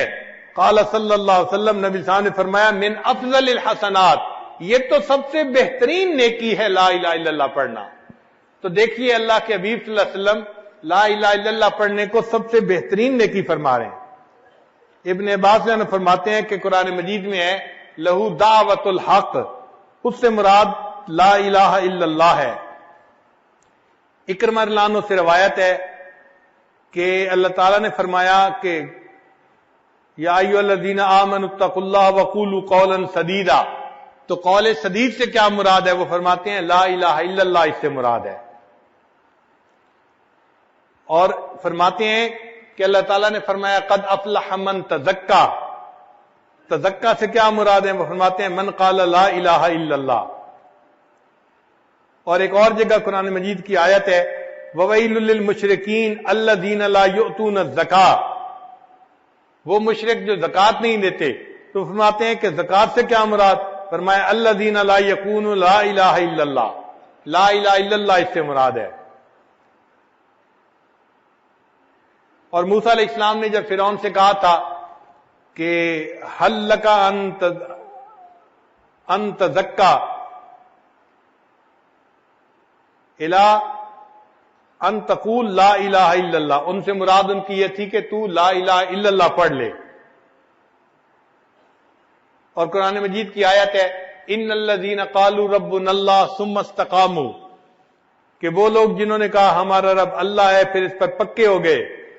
تو اس سے مفسرین نے فرمایا کہ اس سے مراد ہے کہ اللہ شہادت لا الہ الا اللہ، جو لا الہ الا اللہ کی شہادت پر پکے ہو گئے۔ قرآن مجید میں اللہ تعالیٰ ارشاد فرماتے ہیں الا من اذن له الرحمن وقال صوابا، یہاں صوابا سے کیا مراد ہے؟ فرمایا لا الہ الا اللہ اس سے مراد ہے۔ چنانچہ لوط علیہ السلام نے اپنی قوم سے کہا تھا الیس منکم رجل رشید، تو فرمایا تھا الیس منکم رجل یقول لا الہ الا اللہ، تم میں سے کوئی لا الہ الا اللہ کہنے والا نہیں ہے، اس سے مراد تھا رجل الرشید۔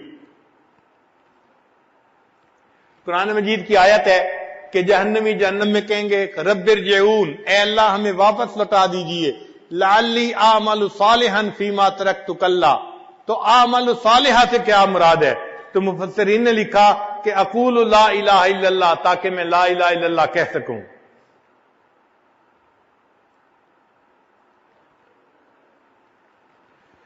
اللہ رب العزت کا ارشاد ہے للذین احسنوا الحسنى کہ جو لوگ نیکی کریں گے ان کو حسنہ ملے گا. اس سے کیا مراد ہے؟ فرمایا کہ جو لوگ کہیں گے لا الہ الا اللہ، الحسنہ سے مراد الجنہ، ان کو جنت ملے گی. وزیادہ، اور زیادہ سے مراد النظر الی وجہ اللہ تبارک و تعالی، اللہ تعالی کا دیدار کرنا. مجاہد رحمت اللہ علیہ فرماتے ہیں کہ اللہ تعالیٰ کا فرمان ہے وَأَسْبَغَ عَلَيْكُمْ نِعَمَهُ ظَاهِرَةً وَبَاطِنًا. اس سے کیا مراد ہے؟ وہ فرماتے ہیں اس سے مراد ہے لا الہ الا اللہ. ایک بندے نے وہب میں منبہ رحمت اللہ علیہ سے کہا کہ الیس مفتاح الجنت لا الہ الا اللہ، کیا لا الہ الا اللہ جنت کی کنجی نہیں ہے؟ نبی علیہ السلام نے فرمایا ہے.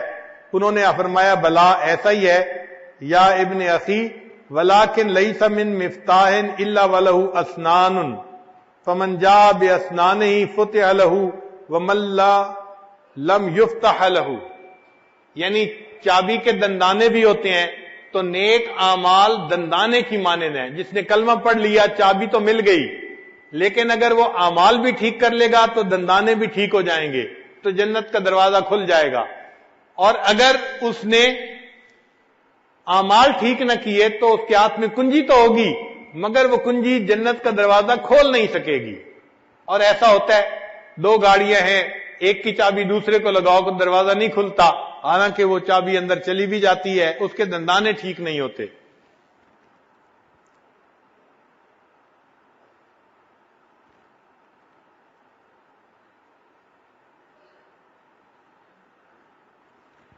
حسن رضی اللہ عنہ فرماتے ہیں قال رسول اللہ صلی اللہ علیہ وسلم، نبی علیہ السلام نے ارشاد فرمایا من قال لا الہ الا اللہ تاشت ما فی صحیفتہ من السیئات حتی یعود الی مثلہا، کہ جس بندے نے لا الہ الا اللہ پڑھا، اس لا الہ الا اللہ پڑھنے پر اس کے نام اعمال میں جتنے گناہ ہوتے ہیں اللہ سب گناہوں کو مٹا دیتے ہیں.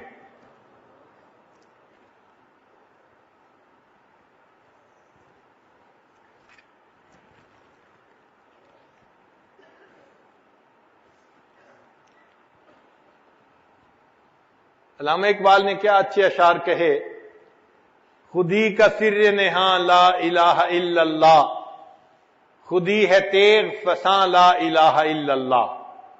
خودی سے مراد کہ انسان ایک اللہ کے سامنے جھکے، جگہ جگہ سر نہ جھکاتا پھرے، اس کو وہ خودی کہتے ہیں. کہ انسان مومن غیور ہونا چاہیے، ایک در پر جھکنے والا ہونا چاہیے، جگہ جگہ سر جھکانے والا نہ ہو. خودی کا سر نہاں لا الہ الا اللہ، خودی ہے تیغ فساں لا الہ الا اللہ. فساں کہتے ہیں جو چیز کو تیز کرنے والے گرائنڈر ہوتا ہے. وہ کہتے ہیں کہ خودی جو ہے یہ تلوار ہے، اور اس تلوار کو جو تیز کرنے والی چیز ہے وہ لا الہ الا اللہ ہے. جتنا لا الہ الا اللہ پڑھو گے تمہاری یہ جو خودی ہے نا، اللہ کے سامنے جھکنا ہے کسی اور کے سامنے نہیں، یہ اتنی زیادہ تیز ہو جائے گی. یہ دور اپنے براہیم کی تلاش میں ہے، صنم کدا ہے جہاں لا الہ الا اللہ. کیا ہے تو نے متاع غرور کا سودا، فریب سود و زیاں لا الہ الا اللہ. یہ مال و دولت دنیا، یہ رشتہ و پیوند، بتان وہم و گما لا الہ الا اللہ.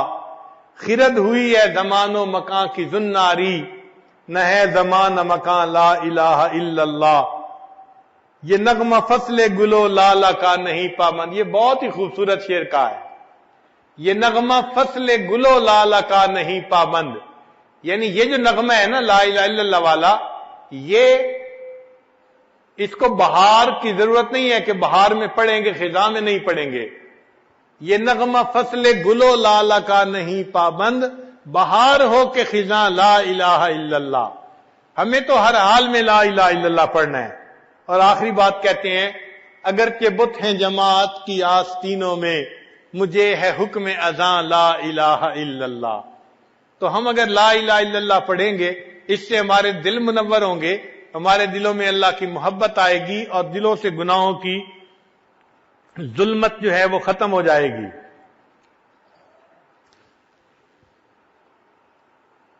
پھر اللہ رب العزت کا جو نام ہے نا، یہ نام بھی کتنا پیارا نام ہے. کہنے والے نے کہا اللہ اللہ اینچ شیریں ہست نام، یعنی اللہ اللہ جو ہے یہ کتنا میٹھا لفظ ہے. اللہ اللہ اینچ شیریں ہست نام، شیر و شکر می شود جانم تمام، کہ جب میں اللہ اللہ کا نام لیتا ہوں تو میرا پورا جسم ایسے میٹھا ہو جاتا ہے جیسے کسی چیز کے اندر چینی کو ملا کے اسے میٹھا کر دیا گیا ہو. اللہ کے نام میں واقعی ایسی مٹھاس ہے.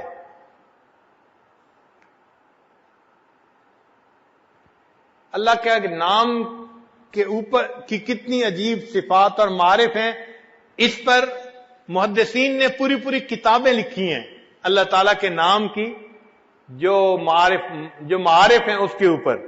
چنانچہ چند ایک آپ بھی سن لیجئے. ایک تو یہ کہ ندا کے تمام حروف میں سے صرف یا کا حرف اللہ کے نام پر داخل ہو سکتا ہے، باقی حروف کے ساتھ اللہ کو منادہ بنانا جائز نہیں. اس کی وجوہات ہیں. مثلا یا ایسا حرف ہے جو قریب کے لیے بھی بولا جاتا ہے اور دور کے لیے بھی بولا جاتا ہے، تو یہ قریب اور بعید دونوں کے لیے استعمال ہوتا ہے. اور اللہ تعالیٰ کی ذات بھی ایسی ہے کہ وہ انسان کے قریب بھی ہے اور اپنے عظمت و جلال کی وجہ سے بندے سے دور بھی ہے، تو اس میں بھی قرب بھی ہے، بعد بھی ہے. اور چونکہ اس جو ہے حرف ندا کے اندر بھی قرب اور بعد تھا، تو ان صفات کی وجہ سے اللہ تعالیٰ کے نام کے ساتھ یا کا لفظ ہی لگایا جاتا ہے. پھر دوسری بات کہ آج تک ماہرین لغات اس بات پر حیران ہیں کہ اللہ رب العزت کا جو یہ نام ہے یہ عربی ہے یا عجمی، سریانی ہے یا عبرانی، علم ہے یا غیر علم، مشتق ہے یا غیر مشتق. اسی طرح یا کی حقیقت بھی لوگوں کی نگاہ سے مستور ہے. تو چونکہ نام بھی مستور تھا اور یہ حرف ندا بھی مستور ہے، تو مستور کو مستور کے ساتھ مناسبت، اس لیے اللہ کے نام کے ساتھ ہی صرف یا کا لفظ آ سکتا ہے.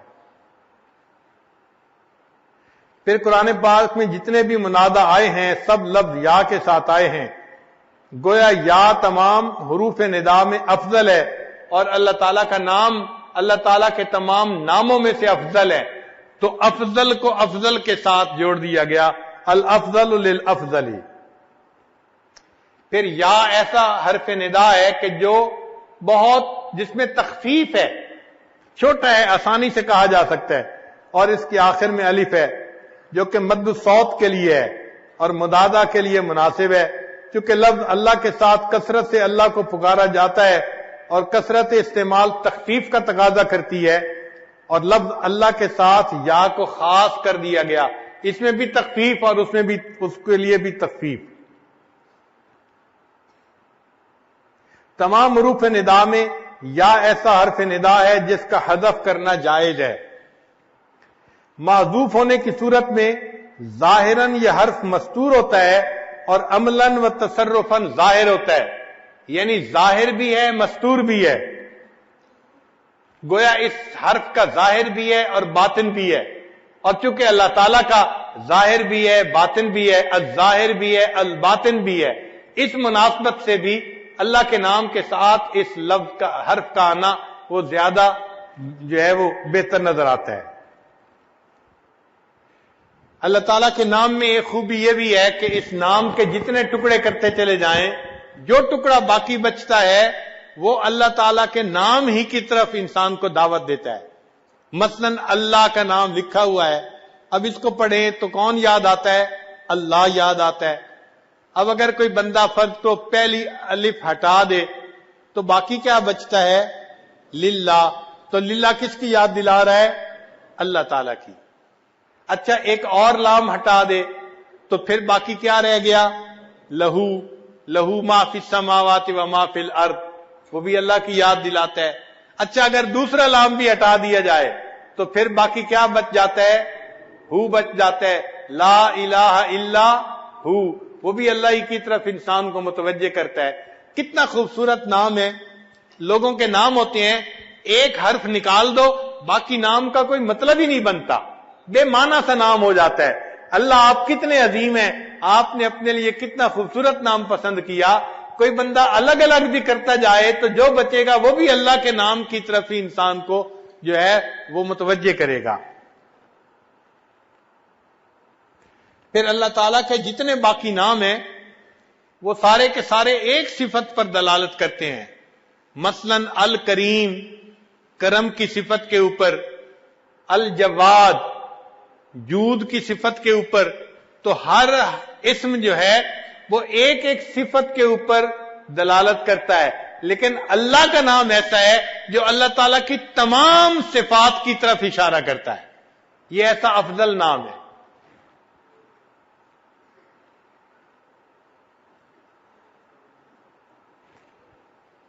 پھر یہ بھی سن لیجئے کہ لفظ اللہ سے پہلے اگر کوئی لفظ ہے اور وہ مفتوح ہے یا مضموم ہے تو اللہ کا جو لام ہوتا ہے نا اس کو پر پڑھتے ہیں، اس کو تفخیم کہتے ہیں قراء کی زبان میں۔ یہ تفخیم لفظ اللہ کی جو ہے نا وہ خصوصیت ہے، کسی اور لام میں یہ تفخیم نہیں ہو سکتی، صرف اللہ کے نام کو پر پڑھا جائے گا، اس لیے کہ اللہ کی عظمت کی وجہ سے اللہ کے نام کے اندر بھی ایسا حسن ہے، اس کے پڑھنے کے اندر بھی انسان کو جو ہے وہ پڑھنے میں بھی مزہ آتا ہے۔ یہ کیسا پیارا نام ہے، اذان کے شروع میں اللہ اور اذان کے آخر پہ اللہ۔ ہم اذان دیتے ہیں تو کہاں سے؟ اللہ اکبر، تو پہلا لفظ کیا ہوتا ہے؟ اور جب اذان ختم کرتے ہیں تو لا الہ الا اللہ، تو کہاں پہ ختم کیا؟ اچھا، نماز شروع کرتے ہیں تو کیا پڑھتے ہیں؟ اللہ اکبر تکبیر تحریمہ، تو اللہ کے نام سے نماز کی ابتدا، اور جب سلام پھیرتے ہیں تو پڑھتے ہیں السلام علیکم ورحمۃ اللہ، تو اللہ کے نام پہ انتہا۔ تو اذان کی ابتدا اور انتہا اللہ کے نام سے، نماز کی ابتدا اور انتہا اللہ کے نام سے، یہ کیسا پیارا نام ہے۔ اگر یہ کسی بندے کے دل میں بس جائے تو سوچئے کہ اس بندے کو کتنی نعمت اللہ کے ہاں سے نصیب ہو گئی۔ اس لیے بچہ جب دنیا میں آتا ہے تو سب سے پہلے اس کے کان میں اللہ کا نام پہنچایا جاتا ہے۔ جب اذان دیتے ہیں بچے کے کان میں تو اللہ اکبر سے شروع کرتے ہیں، تو سب سے پہلا نام کیا پہنچا؟ اللہ کا نام پہنچا۔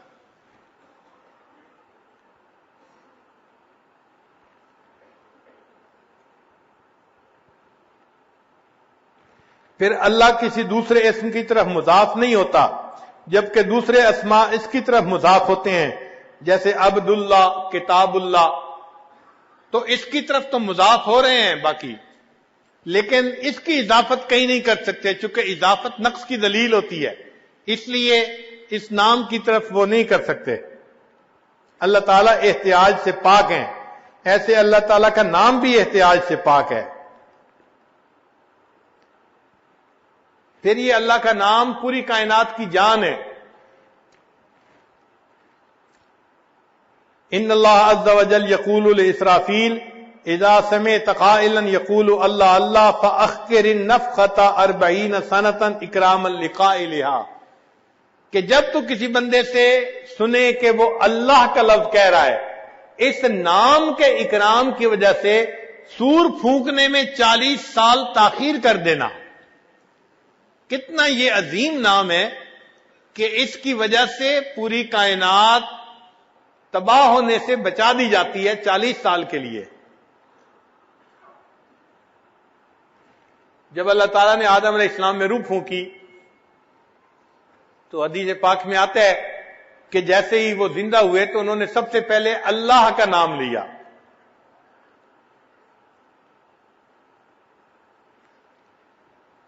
ایک اور طلباء کے لیے نکتہ، آپ نے دیکھا ہوگا کہ جب حروف ابجد لکھتے ہیں نا، الف کھڑی کھڑی لکھتے ہیں اور با لیٹی لیٹی لکھتے ہیں،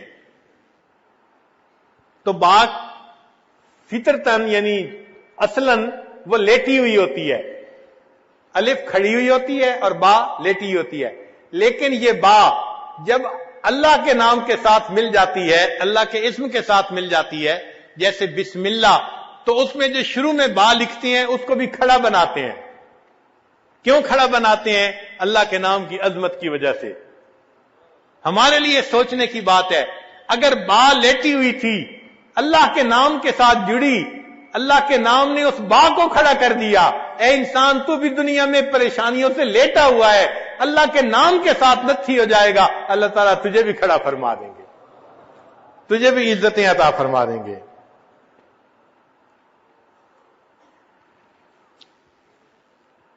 حضرت عمر بن عبدالعزیز رحمت اللہ علیہ اپنے کاتب کو کہا کرتے تھے کہ جب بسم اللہ لکھنا ہو تو با کو ذرا اونچا کر کے لکھا کرو، جتنا اونچا کر کے لکھو گے اتنا بسم اللہ میں حسن زیادہ ہوگا۔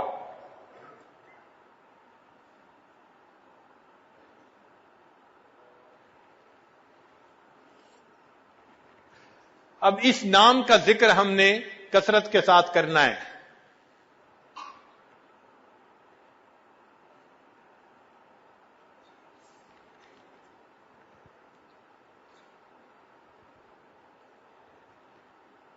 ہمارے ایک بزرگ فرماتے ہیں، مومنا ذکر خدا بسیار گو، مومنا ذکر خدا بسیار گو، تابعہ بی درد عالم آبرو، ذکر کن ذکر تا ترا جانست، ذکر کن ذکر تا ترا جانست، پاکی دل ز ذکر رحمان است۔ جتنا رحمان کا ذکر کریں گے اتنا ہی دل کی پاکی زیادہ بڑھے گی، دل منور ہوگا۔ تو آج کی مجلس میں ہم اپنے دلوں میں یہ ارادہ کریں کہ ہم نے اس ذکر کی کثرت کرنی ہے، لیٹے بیٹھے چلتے پھرتے اپنے اللہ کو یاد کرنا ہے اور اپنے دل کو اس نام سے منور کرنا ہے۔ یہ نام اتنا برکتوں والا ہے کہ حضرت گنگوئی رحمت اللہ علیہ نے ایک جگہ لکھا ہے کہ اگر کوئی بندہ پوری زندگی میں ایک مرتبہ اللہ کا نام محبت سے لے گا، اس ایک عمل کی وجہ سے کبھی نہ کبھی اس کو جہنم سے ضرور نکال لیا جائے گا۔ تو جس نام میں اتنی برکت ہو کہ ایک دفعہ اللہ کا نام اللہ کثرت سے کوئی لے، ایک دفعہ نام لے تو جہنم سے نکلنے کا سبب بنے گا۔ اگر بار بار اس نام کو لیں گے اور رٹیں گے تو اللہ کو کتنا اچھا لگے گا۔ اللہ تعالی ہمیں اپنا ذکر کثرت کے ساتھ کرنے کی توفیق عطا فرمائے۔ ہمارے اکابر خوب ذکر کرتے تھے، بہت زیادہ ذکر کرتے تھے، چنانچہ کتابوں میں لکھا ہے کہ بعض حضرات ستو خشک پھانکتے تھے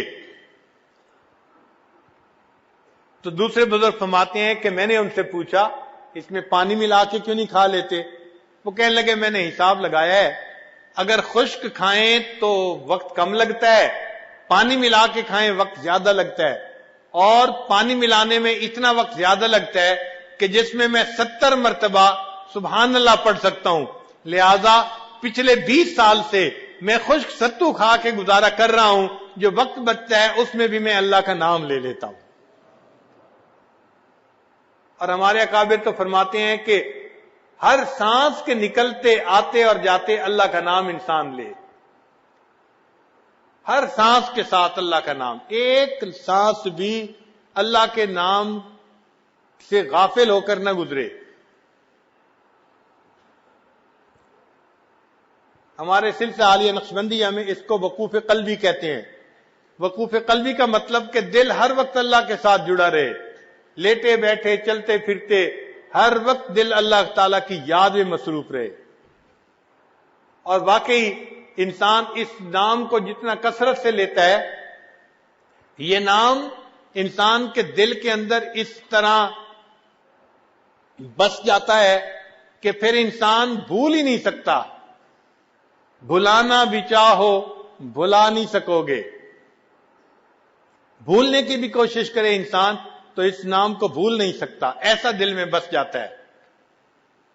چنانچہ شاعر نے کہا، روز کہتا ہوں بھول جاؤں انہیں،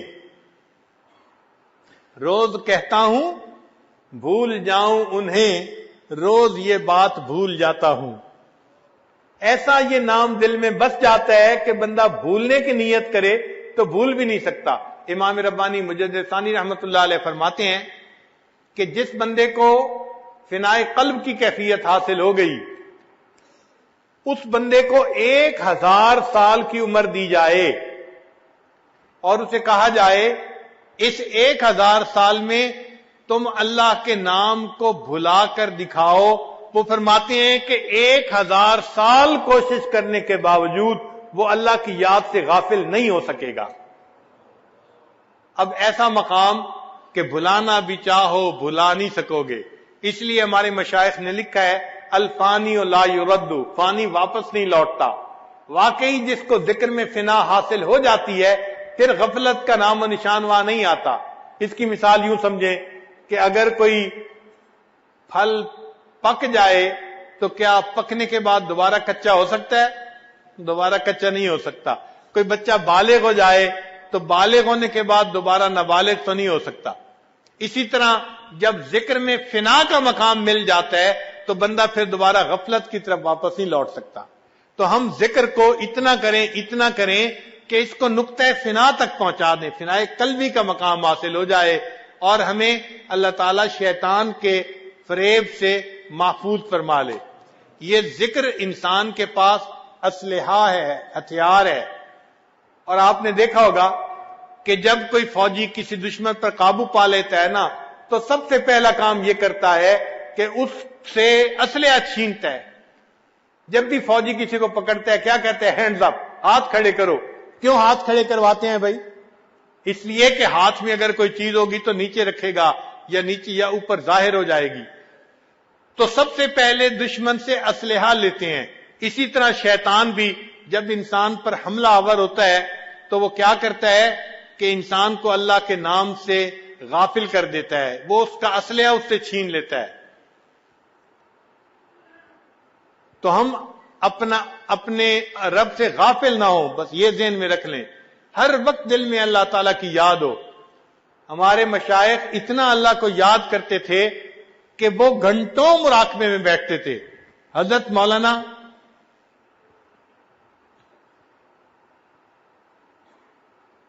غلام اللہ خان رحمت اللہ علیہ،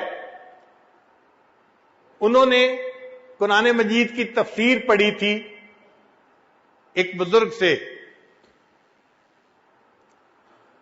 ہمارے حضرت مرشد عالم رحمت اللہ علیہ نے بھی انہی سے تفسیر پڑھی تھی۔ ان بزرگوں کو اللہ رب العزت نے نقشبندیہ سلسلہ میں بہت زیادہ جو ہے وہ ذکر کی توفیق عطا فرمائی تھی۔ ہمارے حضرت فرمایا کرتے تھے، وہ اتنا ذکر کرتے تھے کہ عشاء کے بعد مراقبہ کرواتے تھے جس کی اختتامی دعا نہیں ہوتی تھی۔ ہم بڑے حیران ہوئے کہ عشاء کے بعد مراقبہ کرواتے تھے اور اس کی اختتامی دعا نہیں ہوتی تھی۔ تو حضرت نے فرمایا ہاں، حضرت نے سب مریدین میں اعلان کیا ہوا تھا کہ بھائی جب مراقبہ میں شروع کروں گا آپ مراقبے میں شریک ہو جائیں، پھر جو تھک جائے وہ اٹھ کے چلا جائے۔ ایک جاتا تھا، دوسرا جاتا، تیسرا جاتا، لوگ اٹھ کے جاتے تھے، تہجد کا وقت ہو جاتا، حضرت جب سر اٹھاتے تھے تو سب لوگ جا چکے ہوتے تھے، حضرت اٹھ کے تہجد کی نیت مان لیتے تھے۔ ان کے مراقبے میں اختتامی دعا ہی نہیں ہوا کرتی تھی، اتنا لمبا مراقبہ کیا کرتے تھے، گھنٹوں اللہ کی یاد میں بیٹھا کرتے تھے۔ سید احمد بدوی رحمت اللہ علیہ مصر میں ایک بزرگ ہوئے ہیں، ان کے بارے میں آتا ہے کہ وہ کئی دن کا مراقبہ کرتے تھے، یعنی 40 دن مراقبے میں بیٹھتے تھے۔ کیا مراد؟ فقط نماز کے وقت اٹھتے تھے اور نماز پڑھ کے پھر مراقبے میں، پھر اٹھتے تھے نماز پڑھ کے پھر مراقبے میں، 40 دن ایسے گزارتے تھے۔ تو ان کے حالات زندگی میں لکھا ہے کثرت ذکر کرنے کی وجہ سے ان کے چہرے پہ اتنا نور تھا کہ لوگ ان کے چہرے کا نور دیکھ کے برداشت نہیں کر سکتے تھے، تو وہ اپنے چہرے کو لپیٹا کرتے تھے، ڈاٹا باندھا کرتے تھے۔ عام آدمی ان کے چہرے کو دیکھ کے برداشت نہیں کر سکتا تھا، بے ہوش ہو جاتا تھا، ایسا نور اللہ نے ان کے چہرے پہ عطا فرمایا تھا۔ تو ہمارے بزرگوں نے تو 40 دن کے مراقبے کیے اور ہم 40 منٹ کا مراقبہ بھی نہیں کر پاتے۔ 2 منٹ 4 منٹ کے مراقبے سے انسان کا دل نہیں سنورتا۔ جو دل بگڑنے میں جو ہے 20 سال لگے اس کو بگاڑنے میں، اب اس کو سنوارنے میں 20 منٹ تو لگیں گے ہی نا. یہ کیسے ہو سکتا ہے کہ ہم 2 منٹ کا مراقبہ کریں اور دل سنور جائے؟ تو اس کے لیے وقت لگانا پڑے گا. ہم اس کو اپنی ایک ضرورت سمجھیں. موت سے پہلے پہلے یہ نعمت اللہ نے ہمیں عطا فرمائی ہے. ہم اپنے دل کو سنوار لیں تو یہ قلب سلیم بن جائے گا. اور اللہ تعالیٰ فرماتے ہیں کہ یوم لا ینفع مال ولا بنون الا من اتى اللہ بقلب سلیم. قیامت کے دن نہ مال کام آئے گا، نہ اولاد کام آئے گی، بیٹے کام آئیں گے.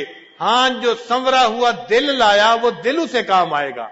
اللہ تعالیٰ دلوں کے بیوپاری ہیں، بندے سے دل مانگتے ہیں، اے بندے مجھے اپنا دل دے دے. ہم اللہ کو اپنے دل میں بسا لیں، اتنا ذکر کریں، اتنا ذکر کریں کہ اللہ دل میں آ جائے، اتنا ذکر کریں کہ اللہ دل میں سما جائے، بلکہ اتنا ذکر کریں کہ اللہ دل میں چھا جائے. حضرت مجدوب رحمۃ اللہ نے یہی کہا، یاد میں تیری سب کو بھلا دوں کوئی نہ مجھ کو یاد رہے. یاد میں تیری سب کو بھلا دوں کوئی نہ مجھ کو یاد رہے. تجھ پر سب گھر بار لٹا دوں خانہ دل آباد رہے. سب خوشیوں کو آگ لگا دوں غم سے تیرے دل شاد رہے. سب کو نظر سے اپنی گرا دوں تجھ سے فقط فریاد رہے. اب تو رہے بس تادم آخر ورد زباں اے میرے الہ، لا الہ الا اللہ، لا الہ الا اللہ. اللہ تعالی ہمیں اس ذکر کو کثرت کے ساتھ کرنے کی توفیق عطا فرمائے. وآخر دعوانا ان الحمد للہ رب العالمین. ابھی ہم دعا سے پہلے سب حضرات جہاں جہاں بیٹھے ہیں آنکھوں کو بند کر لیجئے اور من کی آنکھوں کو کھول لیجئے، اور یہ تصور کیجئے کہ اللہ کی رحمت آ رہی ہے، دل میں سما رہی ہے، دل کی ظلمت اور سیاہی دور ہو رہی ہے، اور میرا دل اللہ اللہ اللہ کہہ رہا ہے. ہوا و حرص والا دل بدل دے، میرا غفلت میں ڈوبا دل بدل دے. بدل دے دل کی دنیا دل بدل دے، خدایا فضل فرما دل بدل دے. گنہگاری میں کب تک عمر کاٹوں، بدل دے میرا رستہ دل بدل دے. سنوں میں نام تیرا دھڑکنوں میں، مزہ آ جائے مولا دل بدل دے. ہٹا لوں آنکھ اپنی ماں سوا سے، جیوں میں تیری خاطر دل بدل دے. پڑا ہوں تیرے در پر دل شکستہ، رہوں کیوں دل شکستہ دل بدل دے. کروں قربان اپنی ساری خوشیاں، تو اپنا غم عطا کر دل بدل دے. جو ہو دیدار تیرا روز محشر، تو دیکھے مسکرا کر دل بدل دے. تیرا ہو جاؤں اتنی آرزو ہے، بس اتنی ہے تمنا دل بدل دے. میری فریاد سن لے میرے مولا، بنا لے اپنا بندہ دل بدل دے. گنہگاری میں کب تک عمر کاٹوں، بدل دے میرا رستہ دل بدل دے. لا الہ الا اللہ محمد الرسول اللہ. دعا کر لیجئے. سبحان ربی العلی الوہاب. اللہم صلی علی سیدنا محمد وعلی آل سیدنا محمد وبارک وسلم. اے کریم آقا، ہم آپ کے عاجز مسکین بندے ہیں، ہمارے گناہوں کو معاف فرما، خطاؤں سے درگزر فرما، عیبوں کی پردہ پوشی فرما۔ اللہ ہماری نگاہوں کو پاک فرما، دلوں کو صاف فرما، سینوں کو اپنی محبت سے لبریز فرما، اپنے عشق کی آتش ہمارے سینوں میں پیدا فرما۔ اللہ ہمارے انگ انگ سے اپنے ذکر کو جاری فرما، روئیں روئیں سے اپنے ذکر کو جاری فرما، ہڈی ہڈی بوٹی بوٹی میں اپنی محبت پیدا فرما۔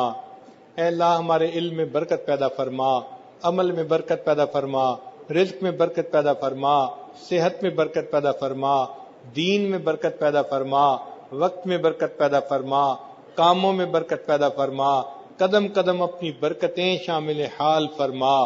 اے رب کریم، ہمیں نفس اور شیطان کے مکر و فریب سے محفوظ فرما، برا چاہنے والوں کی برائی سے محفوظ فرما، حاسدوں کے حسد سے محفوظ فرما۔ اے رب کریم، علم حاصل ہونے کے بعد جہالت کے کاموں سے محفوظ فرما۔ اللہ عزتیں ملنے کے بعد ذلت سے محفوظ فرما۔ اللہ ہدایت ملنے کے بعد گمراہی سے محفوظ فرما۔ اے اللہ اپنے قرب کے بعد دوری سے محفوظ فرما۔ کریم آقا، ہمارے ساتھ درگزر کا معاملہ فرما۔ اے رب کریم، ہمارے دنیا کے کاموں میں آسانیاں پیدا فرما۔ اے اللہ اٹکے کاموں کا ہونا آسان فرما، الجھے کاموں کو اپنی رحمت سے سلجھا۔ اے اللہ ہماری ان دعاؤں کو اپنی رحمت سے قبول فرما۔ اس سے پہلے کہ لوگ ہمیں کلمہ پڑھائیں، ہمیں اپنے اختیار سے کلمہ پڑھنے کی توفیق عطا فرما۔ اس سے پہلے کہ ظاہر کی آنکھیں بند ہو جائیں، من کی آنکھیں کھلنے کی توفیق عطا فرما۔ اس سے پہلے کہ لوگ ہمیں غسل دیں، ہمیں غسل توبہ کرنے کی توفیق عطا فرما۔ اس سے پہلے کہ لوگ ہمیں کفن پہنائیں، اللہ ہمیں تقوی کی پوشاک پہننے کی توفیق عطا فرما۔ اور اس سے پہلے کہ ہماری نماز پڑھی جائے، اللہ ہمیں نماز کی حضوری نصیب فرما۔ اور اس سے پہلے کہ قیامت کے دن آپ کے سامنے پیشی ہو، اللہ ہمیں اپنی بارگاہ میں قبولیت نصیب فرما۔ اے اللہ زندگی کے آخری حصے کو زندگی کا بہترین حصہ بنا، قیامت کے دن کو زندگی کا سب سے زیادہ خوشیوں بھرا دن بنا۔ اے اللہ ہم پر رحمت کی نظر فرما، علم حاصل ہونے کے بعد جہالت کے کاموں سے محفوظ فرما۔ اے اللہ دوستی کے رنگ میں دشمنی کرنے والوں سے محفوظ فرما۔ اے رب کریم، ہم پر رحمت کی نظر فرما۔ پروردگار عالم، جو مانگا وہ بھی عطا فرما، جو مانگنا چاہیے تو نہیں مانگ سکے وہ بھی عطا فرما۔ اللہ آپ نے قرآن مجید میں فرمایا وَأَمَّا السَّائِلَ فَلَا تَنْهَرْ، سوالی کو انکار نہ کرو۔ جب ہم کمزوروں کو حکم ہے ہم سوالی کو انکار نہ کریں، اے اللہ ہم بھی تو آپ کے در کے سوالی ہیں، اے کریم آپ بھی انکار نہ فرمائیے۔ اے اللہ ہمیں اپنے در سے خالی نہ اٹھا دیجئے، ہمیں اپنے در سے دھکا نہ دے دیجئے۔ اللہ آپ نے ارشاد فرمایا ہے یا ایھا الناس انتم الفقراء، اے انسانوں تم فقیر ہو، اور یہ بھی فرما دیا انما الصدقات للفقراء، صدقات تو فقیروں کا حق ہوتا ہے۔ اے اللہ جب ہم فقیر ہیں اور صدقات فقراء کے لیے ہوتے ہیں، اللہ ہمیں اپنی رحیمی کا صدقہ دے دیجئے، اپنی کریمی کا صدقہ دے دیجئے، اللہ ہمیں اپنی ستاری کا صدقہ دے دیجئے۔ اے اللہ ہم نے دنیا میں دیکھا ہے امراء فقراء کے اوپر بڑی بڑی رقمیں خرچ کر دیتے ہیں، اے اللہ ان کو ہدیہ دے دیتے ہیں، اے اللہ آپ ہمیں ہدیے میں جنت عطا فرما دیجئے۔ اے اللہ ہم اس قابل نہیں ہیں اپنے عملوں سے جنت کما سکیں، ہمیں اپنے عملوں کا پتہ ہے، اے مالک آپ کی رحمت پہ بھروسہ ہے۔ اللہم مغفرتک اوسع من ذنوبی ورحمتک ارجا عندی من عملی، اے اللہ آپ کی رحمت پر بھروسہ زیادہ ہے، اے اللہ اپنی رحمت سے ہمیں یہ جنت والی نعمت عطا فرما دیجئے، اے اللہ ہم پر رحمت کی نظر فرما دیجئے۔ کریم آقا، آپ کے پیارے یوسف علیہ السلام کریم تھے، انہوں نے بھائیوں کو معاف کرتے ہوئے کہہ دیا تھا لا تثریب علیکم اليوم، جاؤ آج تمہارے اوپر کوئی گناہ نہیں، میں نے تمہیں معاف کر دیا۔ اے اللہ آپ کے پیارے حبیب صلی اللہ علیہ وسلم بھی کریم تھے، انہوں نے فتح مکہ کے دن قریش مکہ کو یہی الفاظ کہہ دیے تھے لا تثریب علیکم اليوم اذهبوا انتم الطلقاء، اے اللہ آپ سب کریموں سے بڑے کریم ہیں، اور آپ کو اپنی شان کریمی پہ بڑا ناز ہے، اور آپ نے قرآن مجید میں جگہ جگہ اس کے تذکرے کیے ہیں۔ اے اللہ آج آپ اپنے بندوں کو یہی فرما دیجئے لا تثریب علیکم اليوم اذهبوا انتم الطلقاء، اے اللہ گناہ معاف ہو جائیں گے، خطائیں بخشی جائیں گی، اے اللہ بوجھ ہٹ جائیں گے، اے اللہ رحمت کی نظر فرما دیجئے۔ اللہ تیری ایک نگاہ کی بات ہے، میری زندگی کا سوال ہے، اے اللہ آپ مہربانی فرما دیجئے، ہمیں معاف فرما دیجئے۔ اے اللہ ہم آپ کی نافرمانی نہیں کرنا چاہتے، ہمارا نفس امارہ ہے، شیطان بدبخت پیچھے لگا ہے، اے اللہ نفس کو نفس مطمئنہ بنا دیجئے اور شیطان بدبخت سے پیچھا چھڑا دیجئے۔ اے اللہ جس طرح آپ نے آسمان کو زمین پر گرنے سے روک دیا ہے، اے اللہ شیطان کو ہم پہ مسلط ہونے سے روک دیجئے۔